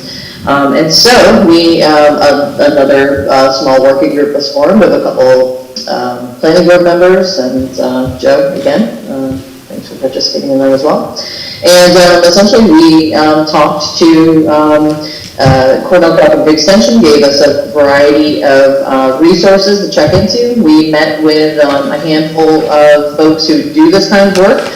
We're looking for something really as turnkey as possible, turnkey solution as possible, and so we had a couple of meetings with both Livingston Energy, their group out of somewhere near Albany, and also a group called Piezo EV, which came and did an in-person site visit with us and with we had Parks and Recreation, we had members of the planning board, with myself, as well as Lansing Fire Department represented at that site walk, and that was really fun. We went to a bunch of locations in the town, and we scattered out what the best spots would be. And big thanks to those departments for helping us out. And so what you see in front of you are these proposals that we received. I have not been able to get a third one. I know, at least I believe that's necessary under the town's procurement policy, but it's really been pulling teeth, shall we say, to get a third quote from really anyone. But in any event, I wanted to get these in front of you because there is a deadline for funding coming. Basically, the NYSERDA funding is starting to run out, and so I just wanted to make sure if this was a priority to you, that you saw that the town had been investigating it. We could get in a quote pre-application queue for the funding, so we could at least lock the funding up For now, assuming you'd want to go through with the proposal, I can at least get moving on that pre-application. And then, of course, you can make a decision. So there's no pressure to make a decision on any provider tonight. This was just meant to provide you some background information, kind of mull over the proposal, send along some questions, and we'll move forward as you see fit. All the departments, locations that would have other department involvement, of course, has been coordinated with those respective departments. So for instance, town hall ball fields, as you know, we have the Parks, Recreation, and Trails Master Plan underway. We had members of the department there to advise on the location of the chargers relative to their larger plan that they have, as well as for Myers Park, because that's likely to be a big revitalization project coming in the next couple of years. And then, of course, the Lansing Fire Department also gave some suggestions on their locations as well. But there are two preferred locations, so it was great to have them on the walk as well. Percy joined us. So with that, any questions on any of the material? Any questions from the town board? Andrea? I'll go back. Clarification on, I mean, was that an email sent to us, or was that on? I think CJ sent it to everybody last Friday. Figure. All right. No, sorry, it's a lot of people. I didn't see any. I have 3 packets here, right? Yes. I have plug-in, I have options installation in Lansing, and I have from Amanda Leonard. Yes. And I think CJ sent them last Friday afternoon, I believe. Yeah, I'm looking at it on the email to help you find it, Doug. It was Friday at 3:15. Okay, Joe? I just wanted to point out that we could do some of the work in kind as opposed to having, so there's a matching component for the town. But the work the town can do is digging the trenches, which is one of the more expensive parts of the project. So the town wouldn't necessarily have to lay out cash. They could just come in and do some of the work. That's something that we can ask the highway superintendent or the department head of the rec department if that is something they. Well, they'd actually have to dig it and then backfill it and put back the substrate that was there prior. So you know. Yeah, that would be a cost offset in that regard. And that would be the easiest part for the town to actually do. Right. Andre, you have any questions? Okay. Robin, you have any questions? Just what do you need from us to keep moving forward on this, CJ? That's a great question. So really, there's no reason to select any of these now. I kind of just really needed to know whether you wanted to get more proposals, because I would put a little extra legwork into seeing if we can get more proposals from other providers, say. These were recommended back when a cooperative extension, but of course we could always look further as needed. The other thing, I guess, is sort of a, maybe implicit endorsement of the proposal in general. I assume that the town board would be in favor of electric vehicle charging stations broadly, but is this something that you want us to pursue? Because these funding incentives essentially are there for the taking with very relatively small upfront costs to the town. So I really just kind of wanted to understand your priorities and directive. Is there? I think it's because it's there. I mean, what's the difference? And if we can negotiate a deal where we have very little out-of-pocket cost for that, that's fine. Go ahead, Joe. First off, CJ, you tried to get 3 quotes and you haven't been able to get the third one to actually write something out. So my question now turns to Di. Is that a problem with our procurement policy if CJ's been attempting to get 3 and only 2 have actually given her quotes? No. Well, it depends on what the numbers are ultimately gonna be, but, sometimes you're not able to get, the quotes despite due effort, and the procurement policy has, it sets forth how you document your efforts in the event you are unable to get quotes. It's a pretty common standard provision. It's in a lot of the comptroller's forms and recommendations because, for example, it's much easier to get a quote in Syracuse or Buffalo than it is in, some of the middle of the Adirondacks for some of this stuff. So yeah, if you document that you made a solid good faith effort to get the lowest price and the best value depending upon how you're pursuing your quotes, that's sufficient. So my next question for you, Guy, is we're talking about, like $100,000 worth of stuff, most of which is covered by grant money from New York State and stuff. How do we proceed with that? Do we have to go through a whole bidding process? You'd have to look at the actual grant itself, but generally speaking, you'd want to know what is the town's commitment, what's the town's portion of it, because that's going to drive your procurement. But generally speaking, with these energy roadmap grant policies, you often don't have to do it. They've already screened and have lists of approved providers, and you can select from among them. That doesn't mean you shouldn't look for the best value, but you have to look at the terms of the specific grant, because some of them will require you to do that, and some of them have already done it for you. Further to the point, a lot of these things are already on existing bid lists. So you can, there's a Office of General Service and the State Comptroller have several piggybacking approvals. Sourcewell has quite a few of these things, and there's even some counties that are a little bit larger that have a standard bid list on this stuff. So there's a lot of options, but the first step is to understand what the grant requires, because whatever it requires, you're going to have to do regardless of what your procurement policy is. Okay, thank you. So, CJ, I think that gives you the ability to not have to go beating the bushes more because you have plenty on your plate already. And I would suggest that we move forward, but I'm just one person. Well, let me make a comment here, just take a moment. Move forward how? You're going to apply for a grant. Is this something that we have a subcommittee that's going to recommend one over the other, or they recommend that they move forward with doing the grant? Because like with these grants, it's like, okay, what is the upside, what's the downside? And we still, even if we qualify and win the grant, we don't have to accept it. But I just want to make sure, first of all, does the highway department, is they comfortable doing part of the in-kind work? Or is the rec department comfortable doing in-kind work? Also, these grants, we've applied for other grants that we're waiting for, like the Myers Park grant. We went through that procedure.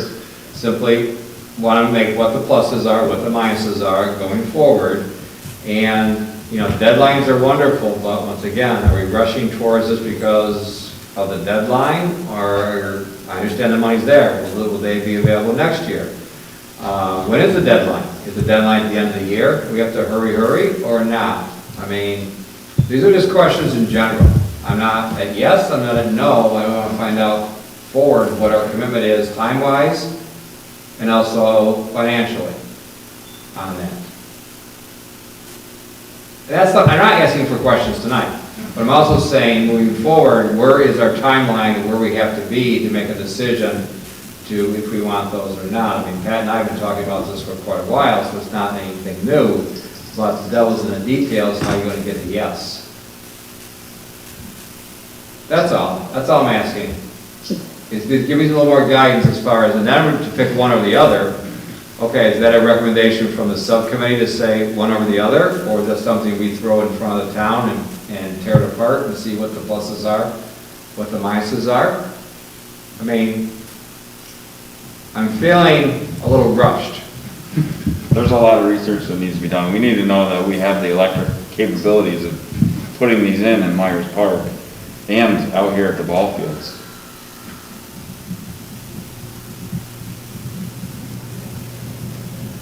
Okay, so my understanding is if we put in a quote pre-application, and I would just like to back up by saying that the NYSERDA's grant application is nothing like the CFA, thankfully.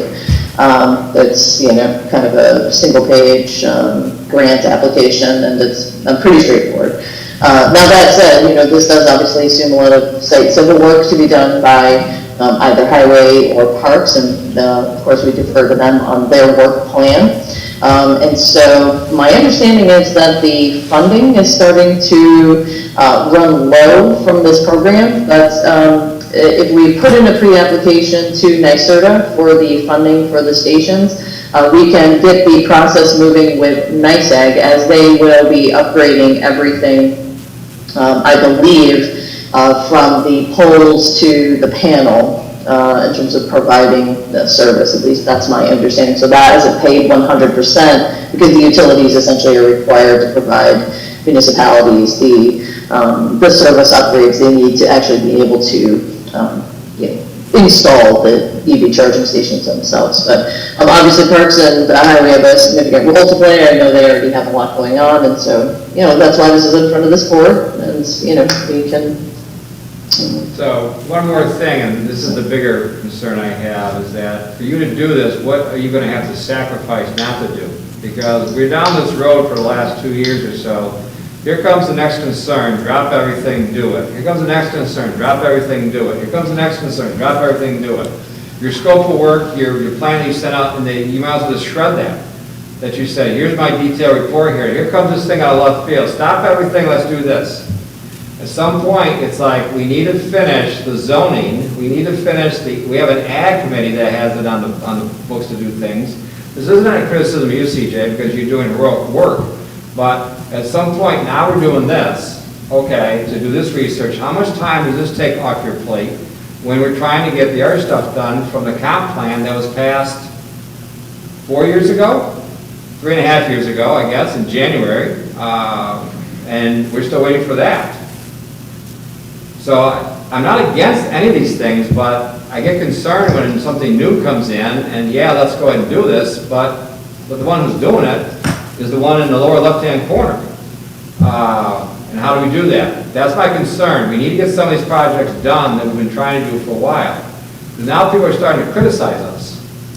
And it's like, okay, which ones do you want done? Because we're going to need more than a week to do it. That's just my opinion.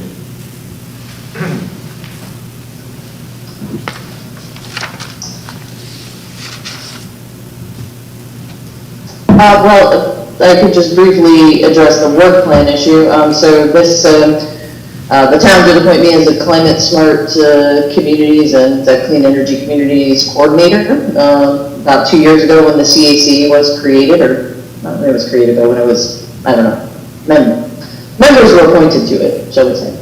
And so this has been part of the staff support for essentially the Conservation Advisory Council in kind of a roundabout sort of way.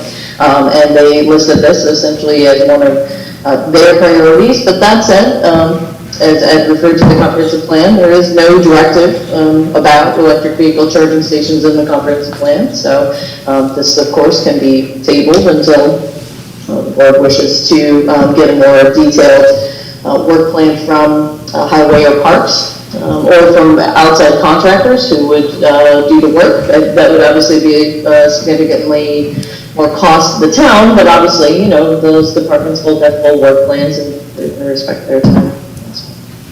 I'll just say the comprehensive plan does have a sustainability section that covers this kind of stuff, but I think at the time it was written, electric vehicles were not seen as prevalent as they are now. So it's certainly within the scope of what the comprehensive plan talked about, even though it wasn't individually talked about.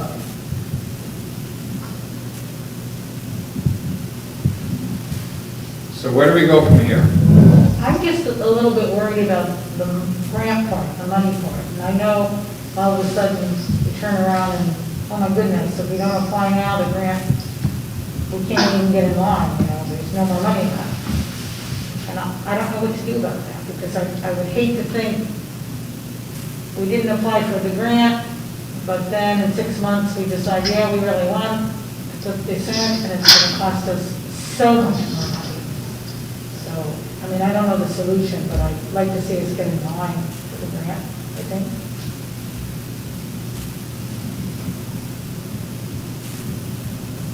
I agree. I think we should go ahead and get in line for this and move forward.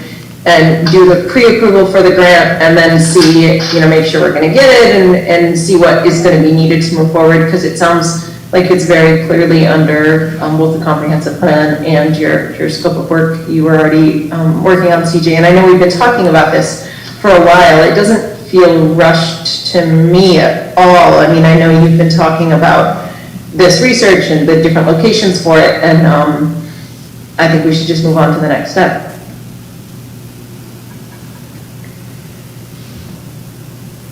So how much time are you going to have to dedicate to this, that you're going to have to give up something else?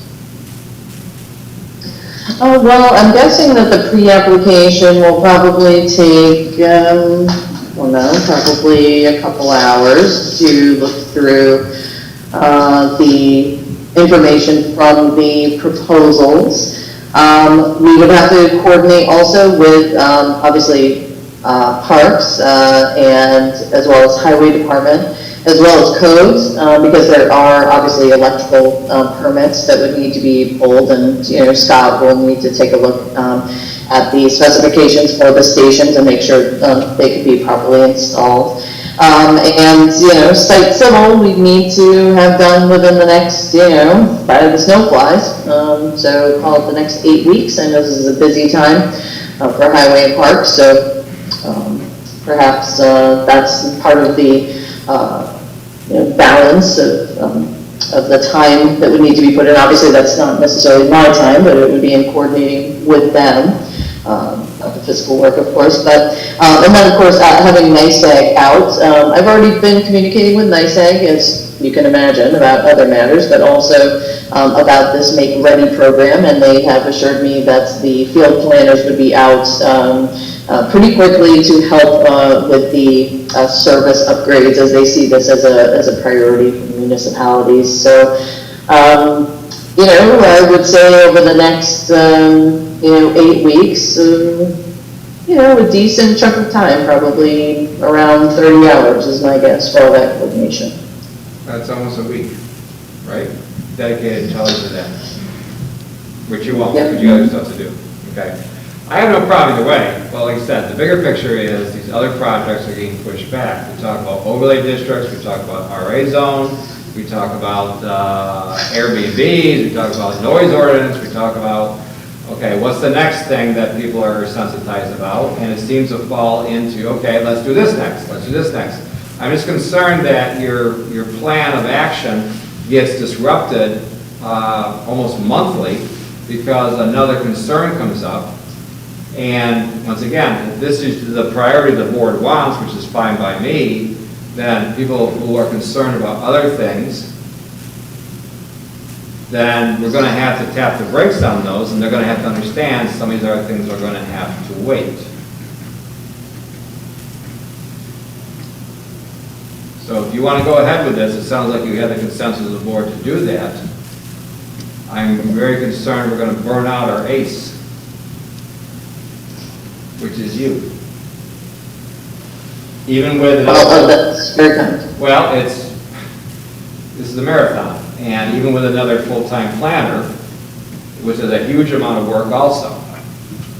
And we see in your detailed report, and I'm sure those are just the highlights of a whole page of red, is all you in your department. So once again, I'm just voicing my concern. If this is the way the board wants to go, fine by me, because I'm all in favor of the charging stations. I just, like I said before, I'm just concerned about putting so much on your plate and expecting results right away when every other concern comes up also. So that's all I have to say. So, have we beat that enough? Shall we move on? Yeah. Okay. Which brings us to a nice segue, moratorium. But we're not going to do the Gulf Station Council. That's something I need to talk about in executive session, about certain concerns. Once again, moratorium, there's a timeline to do a moratorium, and then there also has to be an action done by the moratorium. And Guy, you want to jump in on this, because we haven't talked about this in a month. We've only talked about this 5 times or so, but go ahead. You want to jump in, please? Well, no, I mean, hold on. There's really nothing I can add to the last 3 or 4 memos presentations, summary, and training sessions I've done on this. There are risks, there are costs, and it's either you run that gauntlet and try to achieve whatever goal you want to, or you don't. Period. There's no more advice I can give you. You have received individualized advice, specific legal, individualized legal research, the New York Planning Federation, some case law, the comptroller's output, the Kuhn Technical Series, the article from the, there was a planning article, CJ. I mean, in terms of understanding the risk and expense in the gauntlet, I think you got it. There's nothing more I need to add. Just my take. I understand people are putting pressure on individuals because they think this is the panacea. Do a moratorium and go from there. But, like I said, council has voiced his opinion, the planner has voiced his opinion, or her opinion, excuse me. The planning board, correct me if I'm wrong, CJ, are not in favor of moratoriums, or am I mistaken? The planning board. Well, it was relative to one particular element, which I think was the Cuba Lake Scenic Byway. Obviously, this would be an expanded geographic area, but if the town board does wish to advance this local law, then I would send it to to the planning board for comment, along with the short-term rental local law that's coming their way soon, for consideration on Monday the 27th, so that they can provide comments on the local law. So there would be at least comments coming from them as well. So let's go in alphabetical order. Andra, do you have any comments on this? No, I didn't get everything you said. No, no, I'm okay, let me think about it. Brown? Oh, alphabetical by first name, okay. Could you repeat what Andrea said, because I didn't hear it? I said I have to think about it, I'm not gonna comment. That's Okay, thank you. CJ, I would find it helpful if you, because I don't have it right in front of me, if you're able to talk about, like, at our last discussion, out of that came, this is the plan for when we will be changing the zoning in these sort of districts, the RA and the overlay, and what the original plan timeline for that was, and where the timeline stands now. That'll really help me to see, sort of, like Guy was saying, this isn't something anybody else can answer. This is a value judgment that the board has to make, and that'll help me see where we stand with that. Yeah, absolutely. Could I kind of give it in broad strokes? Every time I seem to make a timeline, it's all weird. So hang on just a moment.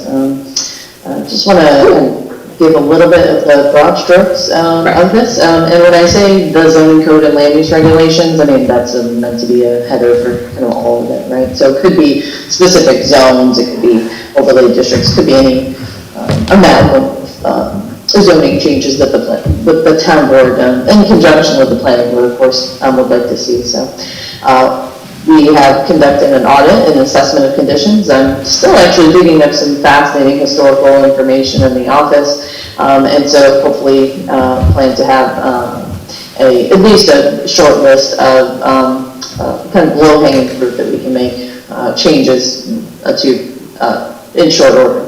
Then I would anticipate some public information engagement, just really reaching out to people, especially the Agriculture Committee, as well as the Conservation Advisory Council. They've already been tasked actually with scoping some of the geographic extent of the Cuba Lake Scenic Byway Overlay District that we have been talking about. There was some really careful thought put into, how to impose that overlay district on that area. There's really a lot of thought going into that. That's based on the town's scenic resources inventory, as you know, was adopted, not too long ago. Then we would, of course, create zoning, the draft zoning, which there is some that was created, I believe, in 2018 and 2019, cooperation with planning board and the Ag Committee.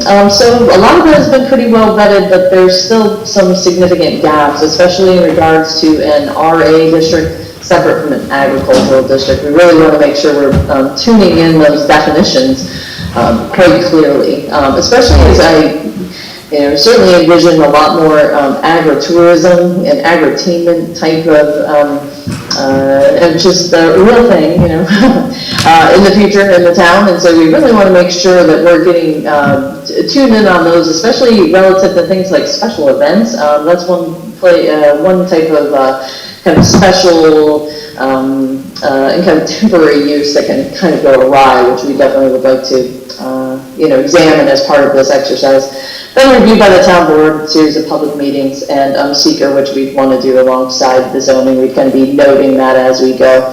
And of course, the county planning for review and the county ag board will probably have some comments. They tend to have quite a bit of comments when a right to farm community changes agricultural zoning. And then, so that would be it. The timeline of approximately 12 to 18 months is somewhat ambitious, but certainly can be done, especially now that we have help with development review. So, I don't know if that answers your question. It does somewhat, and kind of what I was thinking more was, I think when we last spoke about a moratorium, we said, let's not spend our energy on a moratorium, let's spend our energy in getting these updates done quickly, and then we don't even have to do the moratorium.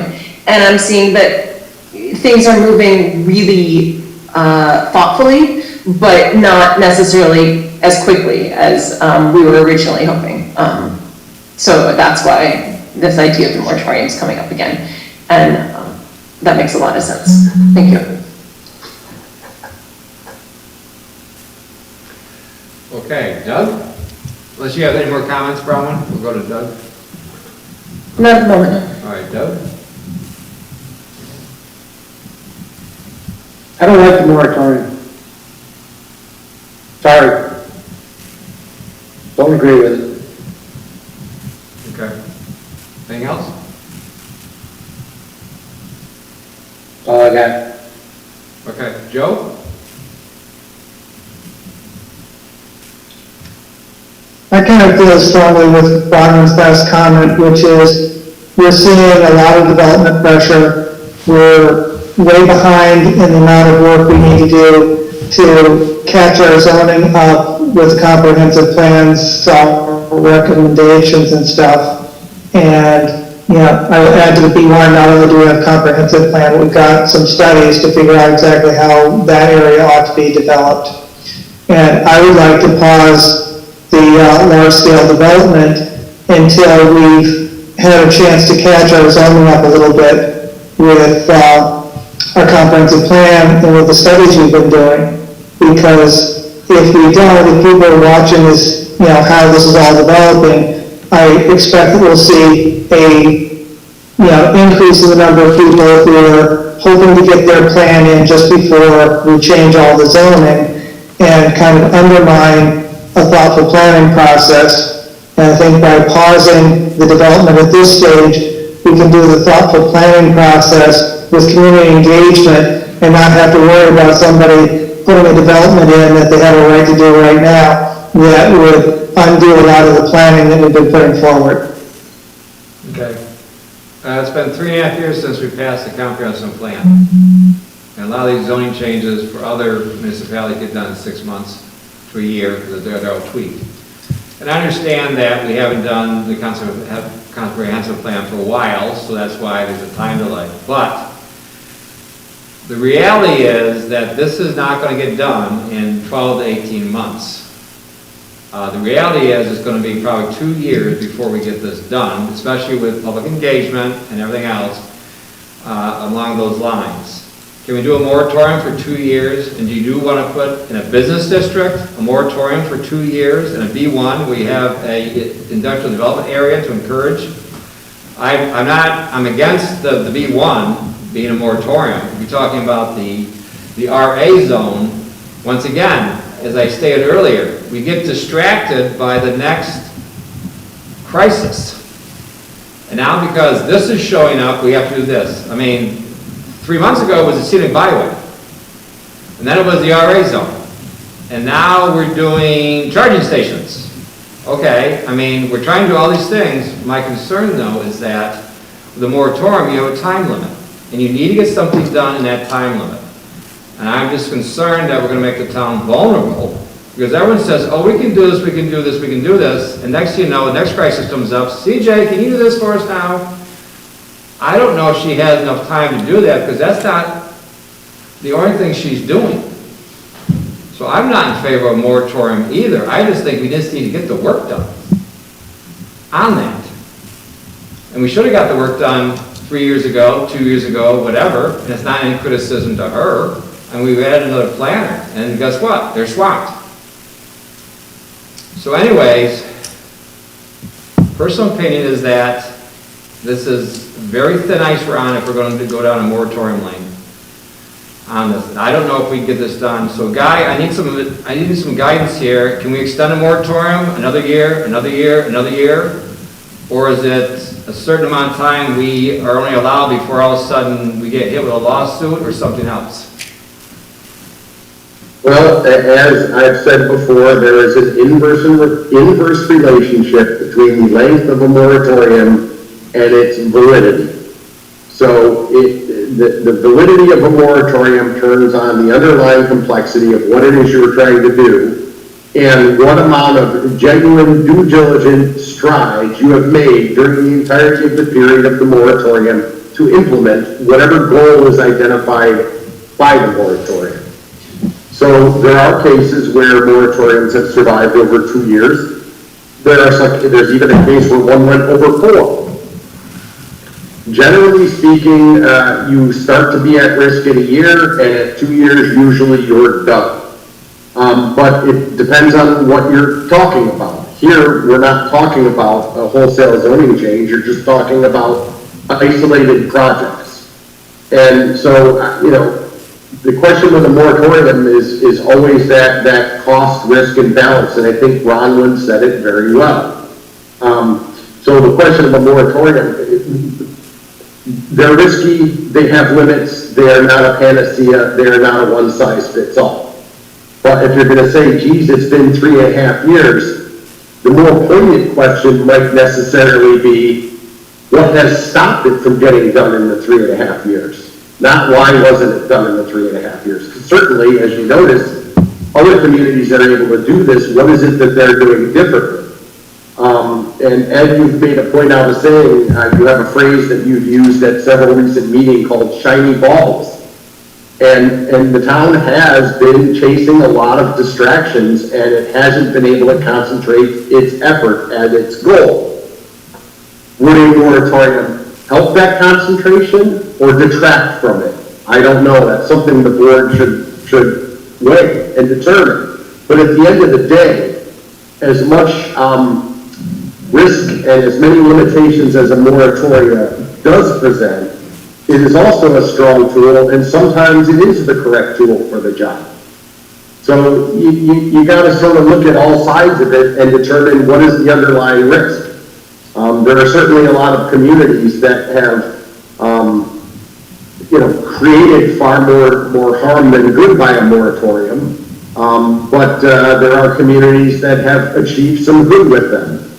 So in order to really be valid, the moratorium has to be targeted at the specific farmer issue that you're looking at.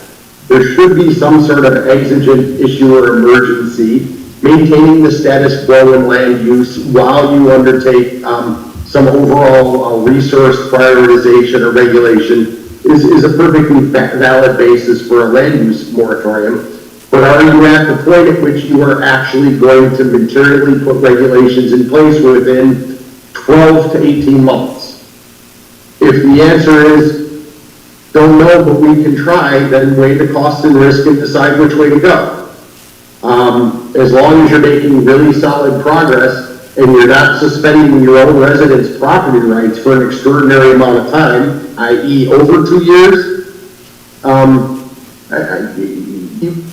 they can be sustained. It's just, again, it's a question of what are the costs. Rowan?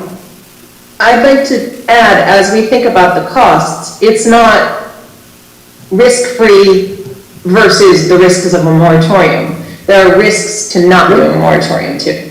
And so we need to balance those, and we need to acknowledge and examine what the risks of not doing a moratorium would be, because there are risks to doing a moratorium, and I feel like we've really explored those pretty thoroughly. But if we're looking at that versus, well, then there's no risk, then we're not looking at the whole picture. So Brown, what are the risks of not doing a moratorium then? Because that seems to be the other side of the scale.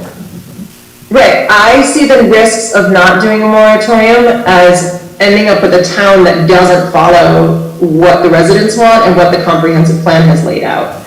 And kind of, I'm trying to think of a nice way to say this, but throwing away all of the work that's been done towards that, all of the work by the committees that brought us to the comprehensive plan, this amazing document that the Conservation Advisory Council gave us with the view sheds and all of their information, and to end up ignoring that, essentially, if we don't do a moratorium so we can get ahead of what's happening. And I think there's value in putting ourselves on a timeline. I think that I've been at this, for what, almost 2 years now, and wanting to move forward on this, and feeling, I think if we're on a timeline, that's when you write the paper in college, when it's due tomorrow. So, I think putting us on a timeline has a value in and of itself also.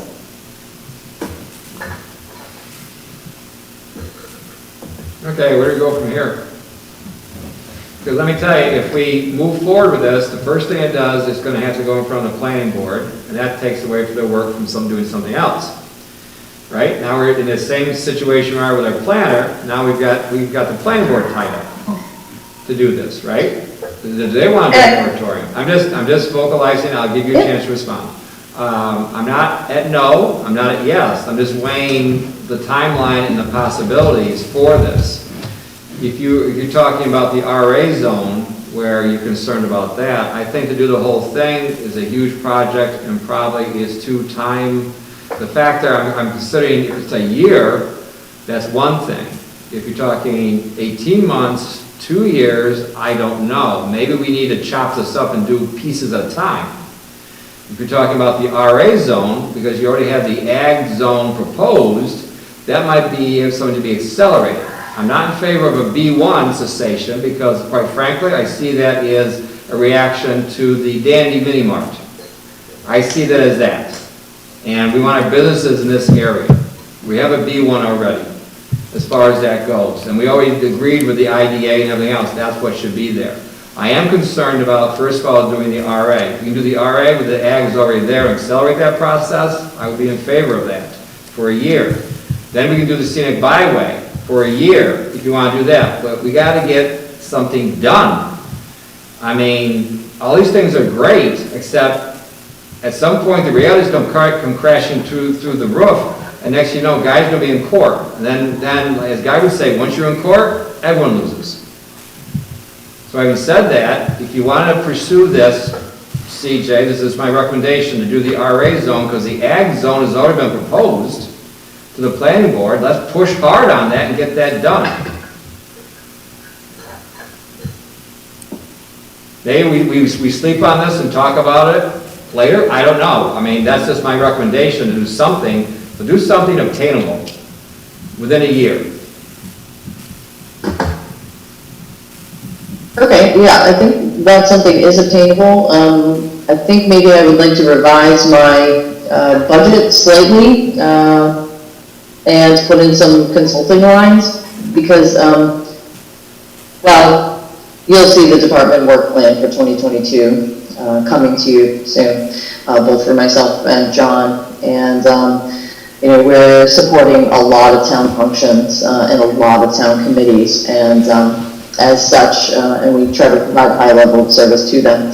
But I think we're going to really need to pull in some outside help here to get this done sooner rather than later. And ironically, we both have a lot of experience doing ag zoning, so I think we're going to have you've got a good backbone to work with, but I think we're gonna also need some consulting help here, especially for the public outreach, because making changes to this area of town means being very sensitive to both the concerns of the planning board as well as the agricultural and farmland protection committee.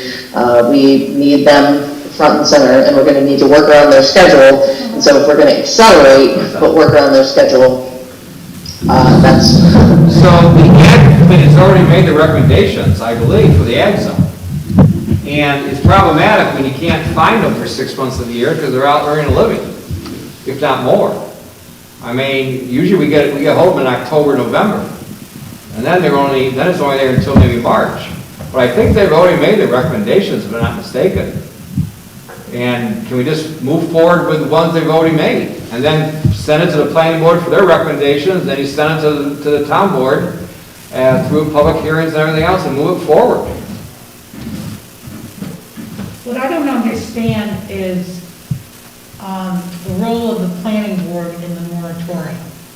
If enough board members want a moratorium in the RA, and we think we want it 12 to 18 months, then does that get presented to the planning board and they make the recommendation and we weigh what they say, we finally vote on it? Is that the way it goes?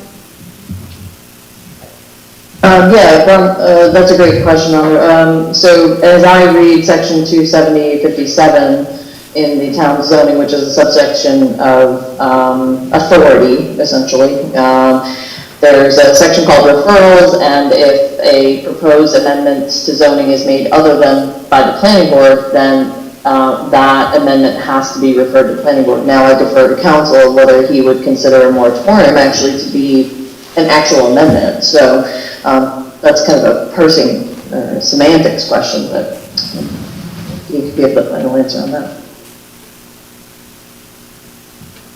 Well, clearly a moratorium is not an amendment on zoning, but how that has been historically interpreted and applied in this town and in most other towns and villages is that it is a resource allocation, land use decision, and if nothing else, it's common courtesy to get the expertise and input from your own planning board because they're the ones that are going to be looking at most of this.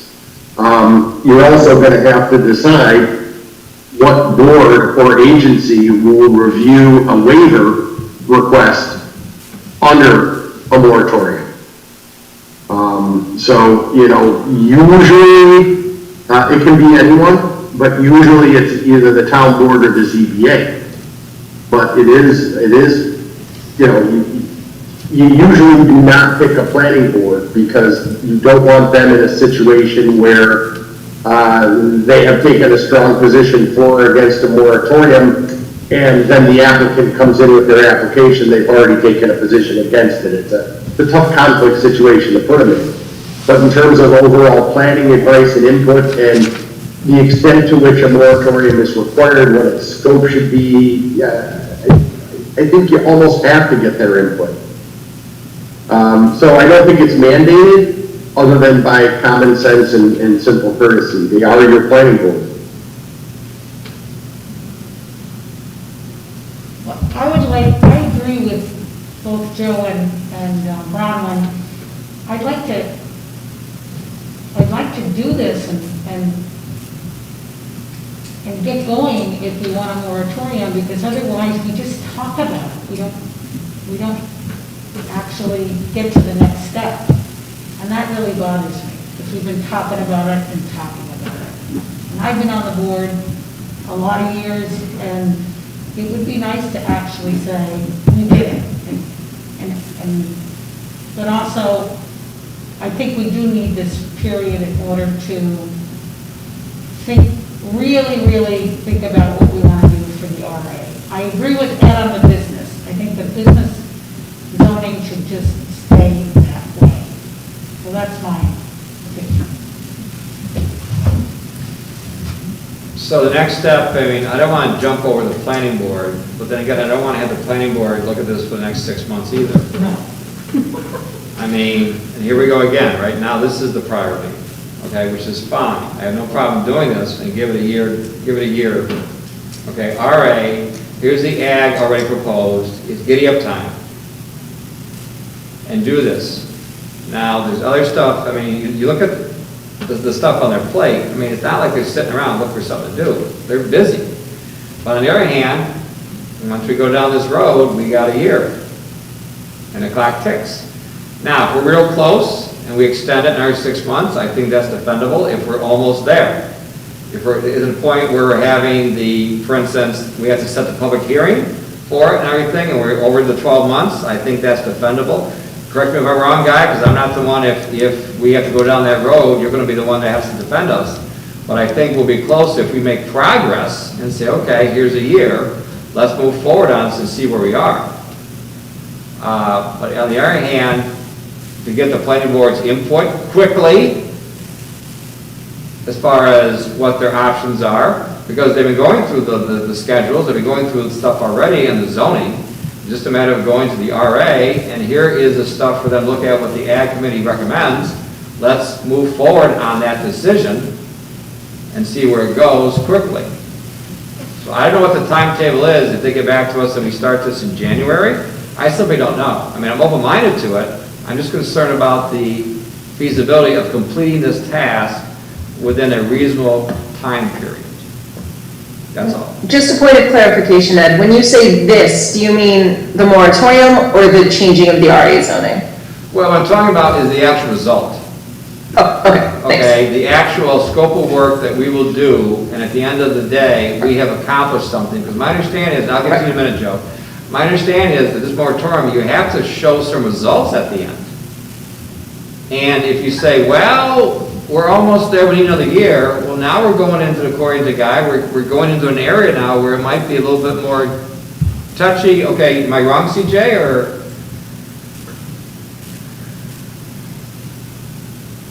No, you're not wrong, that's why I'm shaking my head, it's really, wouldn't be wise to extending it. Okay. Joe, you make a comment? Yeah, I just want to make a couple of comments. First off, I want to point out that when we were finishing the comprehensive plan, we had a half-time planner trying to do all the work that we now have two people working on. And so circumstances have changed quite a bit since then, and I think we're actually in a position now where we could accomplish it, where we just had a half-time planning department. There's no way we're going to accomplish this with any kind of speed.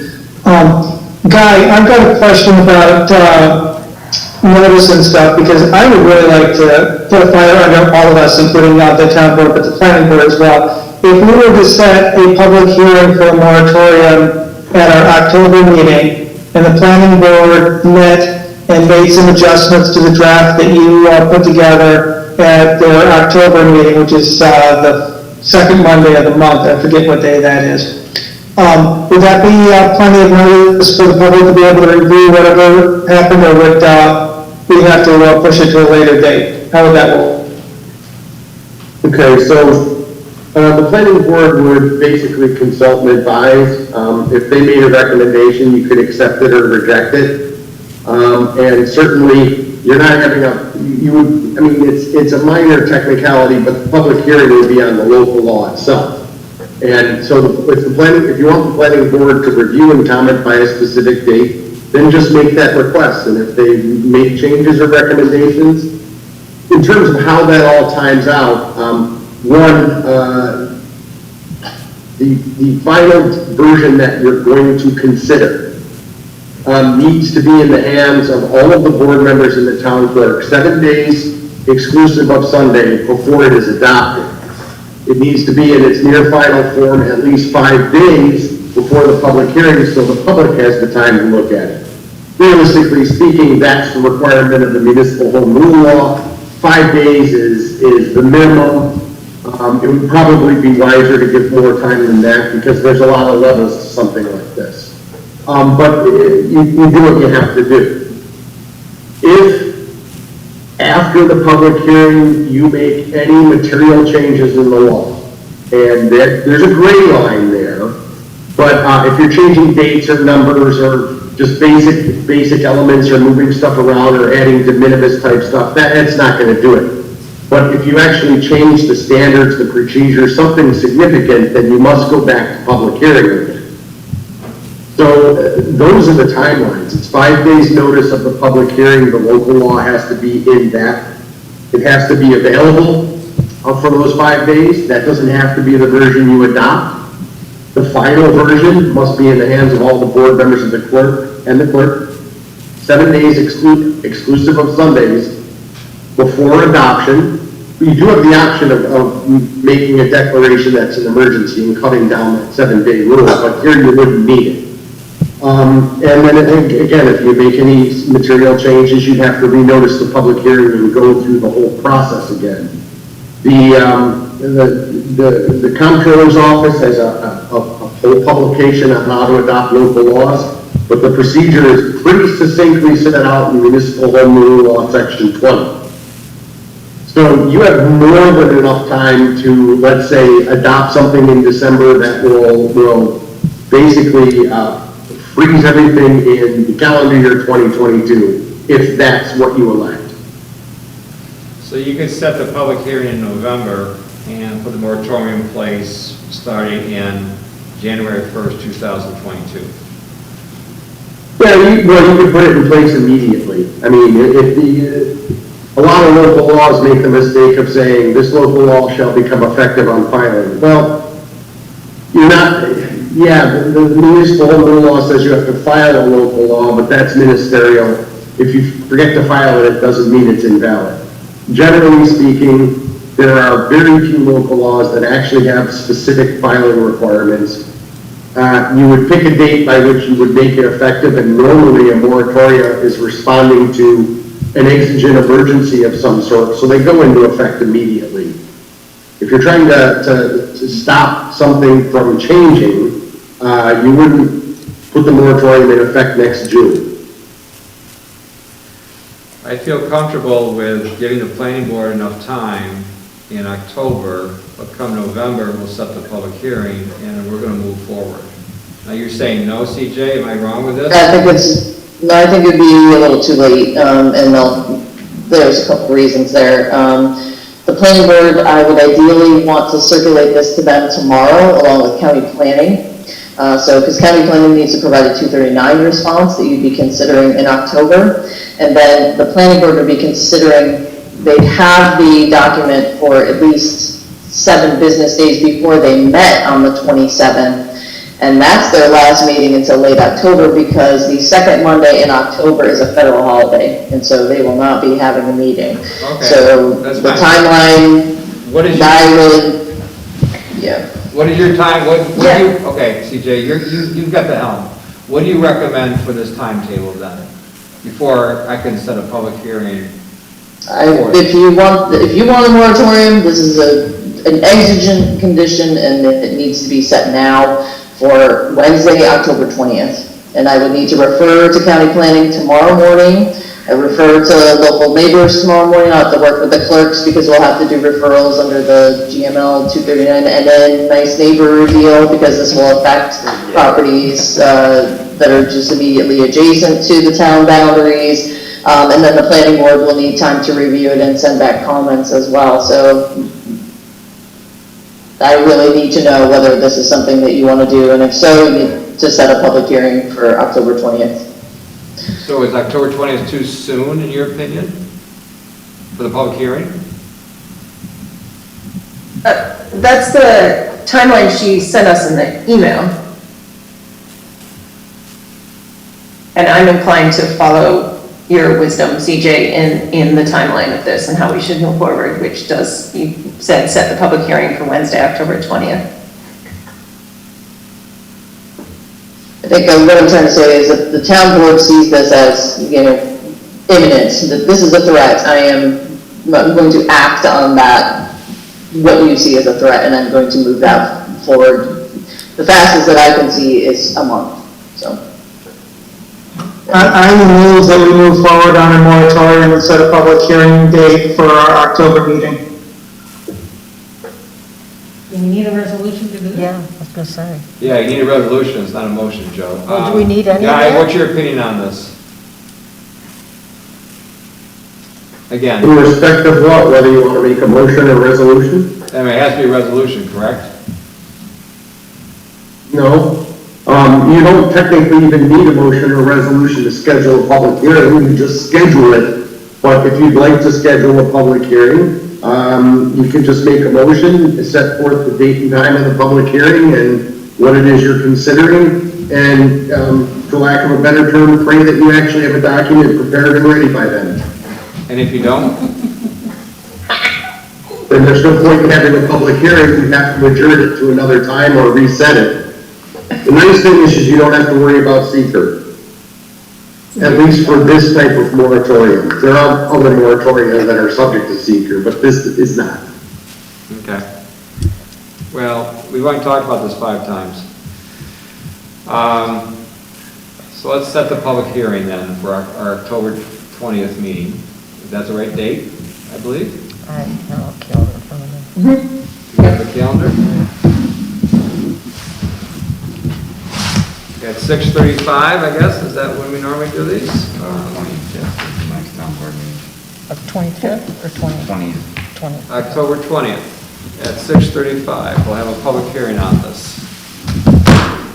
What's the actual title of the public hearing? Do we know that?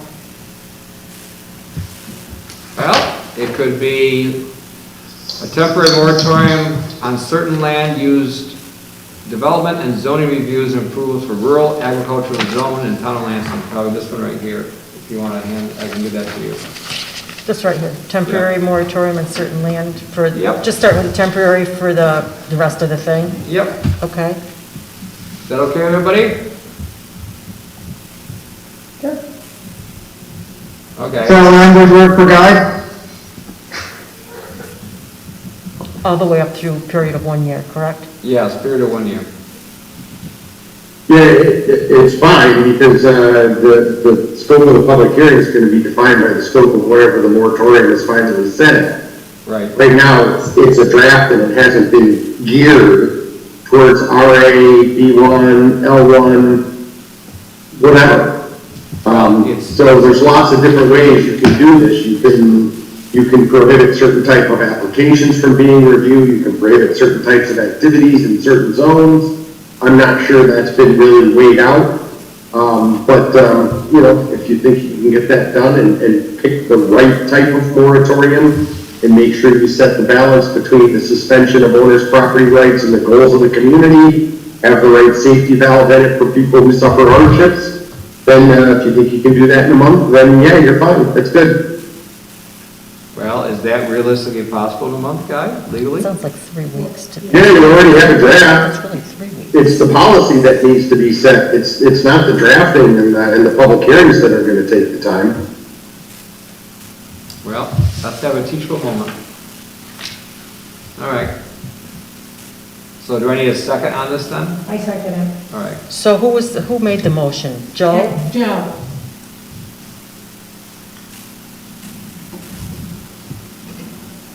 Okay, so, and then Andrew's the first, wait a minute, Andrew's the second. And the motion, as I understand it, is going to be set a public hearing for October 20th at 6:35 PM for, let me get the right piece of paper. Temporary moratorium on certain land use development, zoning reviews and approvals in the rural agriculture zone of the town of Lansing for a period of 1 year. Is that correct? Yes. Okay. Do we need more discussion? I think we beat this horse to death 5 times, so. Okay. Andrew Benson? Yes. Doug Day? You're muted, Doug.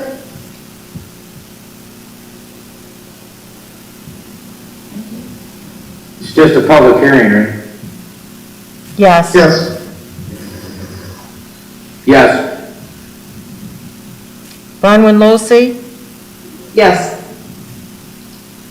Joseph Wetmore? Yes. Edward Levine? Yes. Okay. All right, we have executive session stuff to do.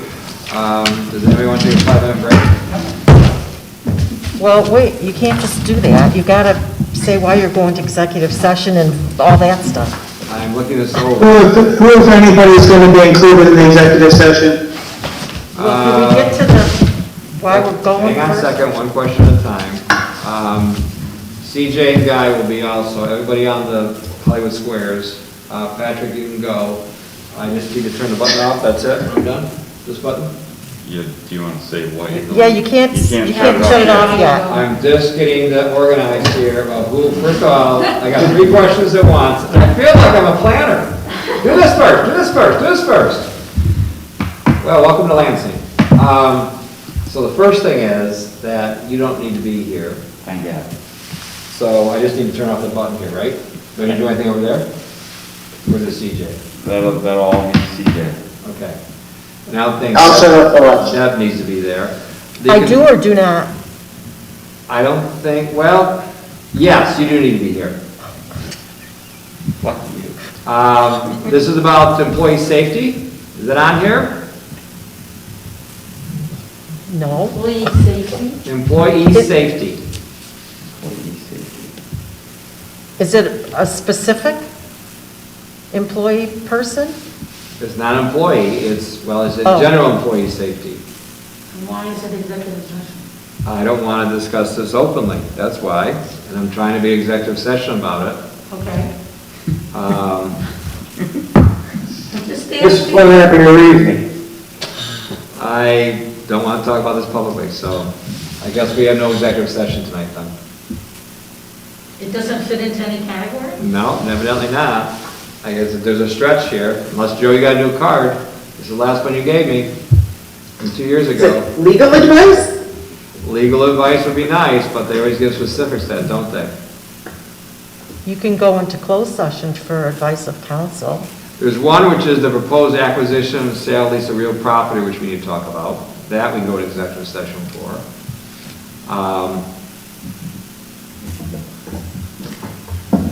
We're also going to talk about information relating to a current or future investigation. We can talk about that also. So you want to do one at a time, in and out?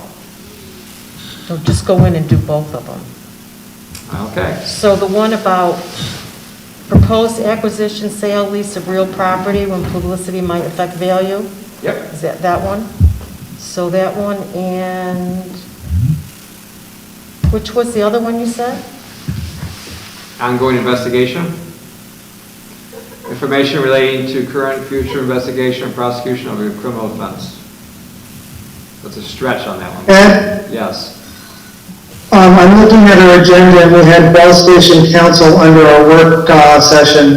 Did we skip over that for a reason? Well, that's what I was concerned about also, about litigation for that one. So you want that one here too? Yep. Well, is that the, If it doesn't fall under that criteria, then I can just close the meeting now and we'll just walk away. But we need to talk about sale of land or purchase of land. That one we do need to talk about. so you're just talking about one thing now instead of two? What happened to the current investigation part? No, we'll do that I later. mean, if you listed it, you don't talk about it, is that a big deal? As long as you. Probably fit to not, one probably category. not. Well, I guess the last thing we should talk about before we go into executive session then is, has there been a recommendation from Guy and CJ pertaining to the last thing on the agenda, which is the Bell Station Council? Do we have a recommendation in front of the board on who we should consider? Or is that still pending? So this is a CJ and a Guy question. If it's still pending, we can move on. Well, I have the names of a couple people who could serve as either special counsel or consultants, but I'm not sure I fully understand what the scope of what So this was, what the was charge was at our last meeting was for the two of you to come up with a recommendation for the town board for someone that would have the specific expertise into the council for the town as the Bell Station land is considered to be sold, if I'm not mistaken. And if you don't have a recommendation yet, we can revisit this at our next meeting.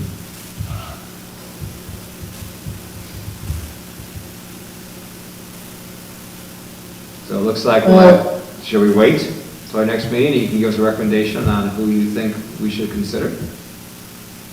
I guess, I'd be curious about how the town board would want that recommendation and what it would be based on. I think maybe that's where I'm a little fuzzy. This is obviously a bit out of my wheelhouse and not. Okay, so let me back up. When we asked for an environmental counsel for the rod and gun situation, it was recommended a certain person.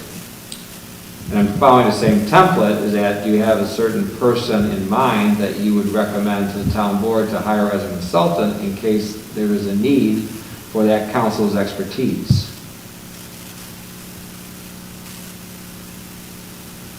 Guy, were you going to say something? I may have interrupted you.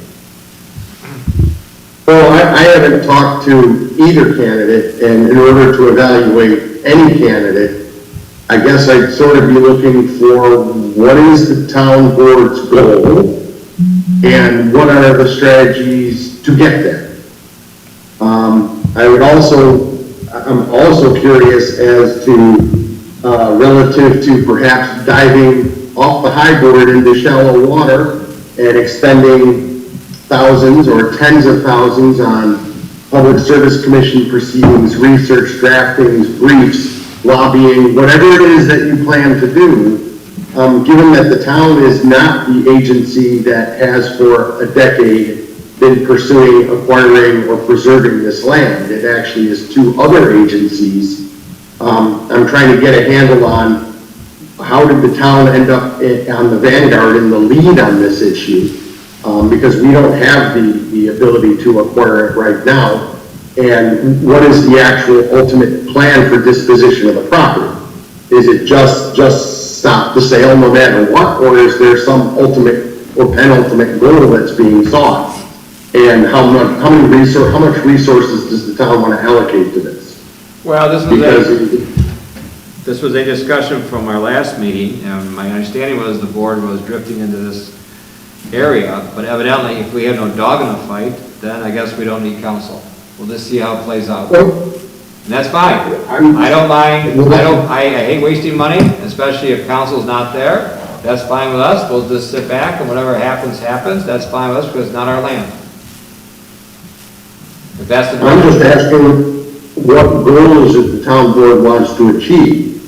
Does it want to have someone who can intervene and work the system to try to have our letter achieve political traction and have them delay the auction to consider a sale to the DEC or some other disposition? Or are we going to, put a hatchet in one hand and a sword in the other and go to the Public Service Commission and take on the world and stop this? Those two goals are, to a certain extent, mutually exclusive. Well, it doesn't involve us. You can't with one hand offer cooperation and the other hand offer a sword.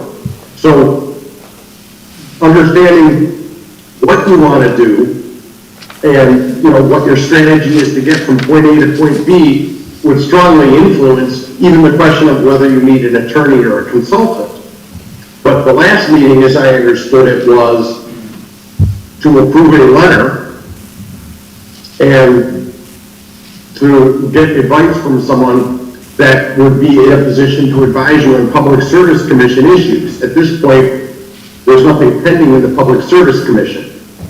So I'm still trying to figure out exactly where the town is going with this. Is it just to stop the sale? Is that the goal? Well, my understanding was that we're hoping that there would be the best practices and hopefully that this price would be close enough to the Fiscal Land Trust and all the parties involved that it would have turned out the way we were negotiating with all the parties involved. Now, it sounds like we've been maneuvered into becoming almost like the lead agency on something that we have no desire to acquire personally, which is the town. So I guess we could just stand back and let the Fiscal Land Trust hire their own attorney, or the power plant company hire their own attorney, or whoever. That's fine. We wrote our letter. We reached out to the elected officials. Hopefully they'll lobby for us. I have no problem with that. Either I'm way, not saying you should or shouldn't do that, I just wanna know what it is that the town wants to do, because, or you could just play it safe and have both on standby, sign 2 contracts and utilize each as is needed depending on how it plays out. I don't know what their role would be for the town, that's the thing, because we don't have a lot of input on this, but. Well, that's exactly my question. What exactly are you looking for? Because I haven't talked to either of these people, and I understand the goal. I've been looking at this issue since 2012. But it started in 2011. In 2012 was when this first idea launched. Came back in 14, came back in 17, and now it's back in 21. Okay. But what is the town's goal, and what strategy does the town want to pursue to achieve that goal? And if you feel that you need an expert on Public Service Commission law to help you develop that strategy, then maybe that's as simple as your answer has to be, and we can try to figure out which of these 2 candidates is best, or whether there's a third one that can also be in the mix. But at the end of the day, without knowing what your goal is and how you're planning on achieving it, obviously if you're going to achieve it through litigation, arguing at the Public Service Commission, and commencing an Article 78 action thereafter, the type of consultant you need is much different than if what you want to do is broker a deal and try to get a discussion going between whoever's going to purchase this land and the owner of the land. The town could be the purchaser as well. You could decide that if worse came to worse, you as the town would exercise your eminent domain powers. That's a whole different ball of wax. So I can certainly give my 2 cents, but I haven't talked to either candidate yet because I haven't figured out what you want. I know what the goal is. The goal is to not have a sale and to have this land go into, for lack of a better term, the public trust, either as conservation land or recreational land or state forest or something. We're 30-something acres, 20, 30 acres short of being a state forest, but you could probably get special legislation for that if you needed it, or find the rest of the land. What I don't know is, what is the goal here? Are you trying to engage NICEAG, or are you trying to prepare for a public service hearing and filing the objection to the petition? Joe, you got a comment? Joe? Yeah, this is not the time for a sword right now. This is the time, in my opinion, to look for somebody who can tell us what strings the town has the ability to pull to push this in the direction we want, because we're all outside of our knowledge base. Should we be filing something with the governor's office? Is there a PSC thing we could be filing that would this is what I'm looking for, someone who can tell us, who knows Albany politics, who knows the PSC, who knows NICEAG, and says, if you want to accomplish this, guys can do, here's the pressure that you could put, here's what the town should be doing. Okay. How's the rest of the board feel about that? I mean, so we're looking for strategy, looks like? I would agree. I think that, because we're not talking about buying it immediately or anything, but we want it to be in the public trust, for lack of a better term, like you said, Guy, that going to someone who we can say, what can we as a town do, rather than how do we make this, how do we use the sword and end this whole thing, rather what tools do we have as the town, not as the power company, not as Finger Lakes Land Trust. How do you feel about that, Andrew? I'd agree with you. Okay. Doug? Okay. Okay. Still trying to figure out why we're heckling over someone else's land. But that's me. Does that help? I know. Doug? Okay, sorry, Doug. No, I know why we're doing it. It's just beyond me how we're. Guy, does Private that property. give, okay. Does it give you better parameters, Guy and CJ? Yeah, I mean, it does. What you're looking for is advice on developing a strategy, not litigation counsel, for lack of a better term. If you had to look at one extreme or the other. And that was my concern, because you don't go to NICEAG with, an olive branch in one hand and a sword in the other.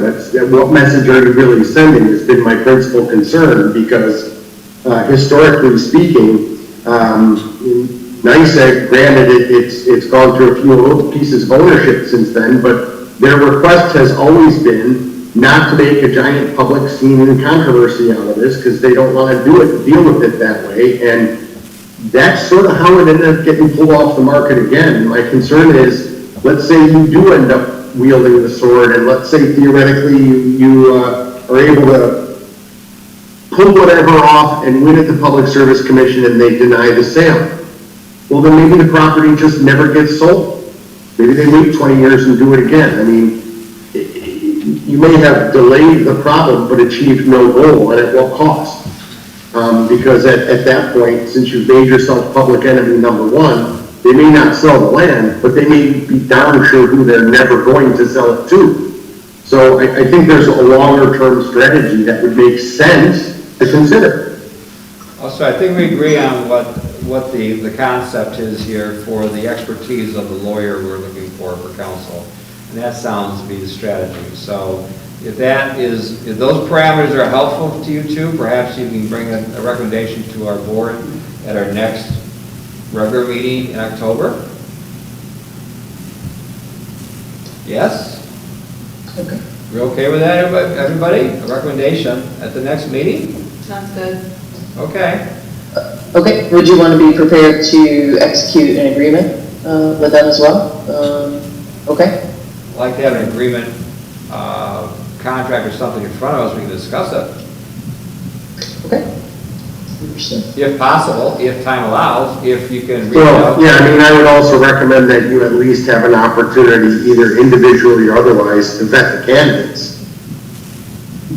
Because it's like, there's any number of qualified persons that could do this, and based on what their experience is and what their cost is and stuff like that, you may want an opportunity to review a curriculum vitae and maybe even engage in a bit of conversation, either one-on-one or almost like an informal interview. Come attend our meeting, let's do a Q&A, and then decide on it. But again, you don't have time to really, study every aspect and every detail. You sort of have to make a decision. So if we can get it down to 2 candidates and you guys can tell us which way you're leaning, maybe that's the way to go. Okay. Is this something that we could ask for the Conservation Advisory Council's advice on? Like, could they do one of the steps between now and our next meeting?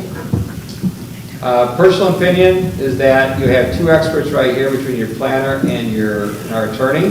Well, I was going to point out, Go ahead, Joe. we're meeting in 2 weeks. Is it possible to get something back by then, or is that too quick for you guys? Well, who has the level of expertise to find out who has the skill set? I think it's Guy and I think it's CJ. Nothing against the CAC. But those are the 2 whose experiences in these areas I think would be beneficial. And that's nothing against the CAC. But the other thing is that I once again, we did this before, last month, asked them to do it, so I don't think we should change, but this is one person's opinion here, to have Guy and CJ work on this and move it forward. Well, what I'm hearing Guy say is that some of this is, again, a value judgment, so it's not so much the expertise. He can point us in the direction of some people, but then we need to do some vetting beyond that. So whether we do that as the town board or we ask the CAC to do that, I think the town needs to have some interaction with these folks, is what I'm hearing your suggestion, Guy. Well, I'm saying that is normal procedure when you're interviewing consultants. Right. Whether or not you have that time and whether or not you want to defer on a recommendation or, because I mean, we could literally scope out and send you 6 candidates. I don't think your timeline is going to support that kind of process. But if we got it down to 1 consensus recommendation and you vote yay or nay, or maybe 2, then you could, weigh the costs and whatever and come up with a decision. If you want to get input from some other agency or some other person, that's fine. These are the two that we've looked at so far. I haven't talked to either of them.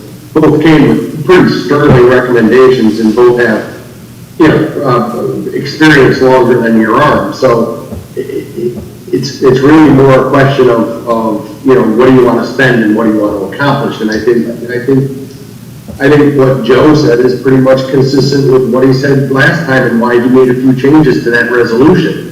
That we're looking to see what our options are to open the door for others to fulfill their quest. And if it works, it works, and if it doesn't, then we determine, is there a plan B and is the town the one to execute it? But at the end of the day, I think the board ultimately has to make the choice. I don't think 2 weeks is difficult considering it's a relatively finite task. My limitation is that I'll only be available for one of those weeks. You're saying, Well, I personally, I would like to get moving on this if we could, so since we have a meeting in 2 weeks, I would love it if we could get a recommendation then, and possibly even schedule an interview with somebody at that point. Maybe, Ron, a compromise could be, maybe we could send you, as Guy was suggesting, maybe the CV or background of the person that we recommend as to meeting that broader goal, and that would give you a chance to really directly vet them yourself, and then we could just have an agreement prepared and ready for you to go on the 29th. And then that would, well, CAC, I was just thinking, CAC doesn't meet till the 7th, and then, yeah. Right, and I was just thinking of them because I forgot we had a meeting in 2 weeks, so I was like, well, if we want some committee or board's input, maybe they could look at it before our next town board meeting, but no, that makes perfect sense, that you just send us the CD and we look over it, and then maybe we can even move on it on the 29th. okay, That makes perfect sense to me. there we go. Well, CJ, why don't you and I plan on sort of doing some critical thinking and a few Q&A and put together a package and then talk to both of these candidates and then move it forward. Okay. All right. So I'd like to take a 5-minute break, and then we'll go in executive session. Okay, wait. So the recommendations are coming to the September 29th meeting instead of the October? I just want to be clear on what I'm putting here. Is that what the decision was? The 29th is our working meeting, that's all it is about the budget. Right, but that's what they're just talking about. That's when they're going to bring it. That's when they're talking about bringing this. Yes, yes, Well, we won't decide on it, yes. we won't decide on until our October meeting? I don't know, I wasn't, I want to add it to the 29th. You wanted it, that's what I, I think there's a value in getting the insight before the auction closes. Well, the auction extends to when, CJ? Is the October 20th? 10th and 11th. No, it's, It starts on the 11th, yeah. So it sounds like it's ending on the day of our October meeting. if you can get it done in 2 weeks and I'll put it on the agenda, that's fine.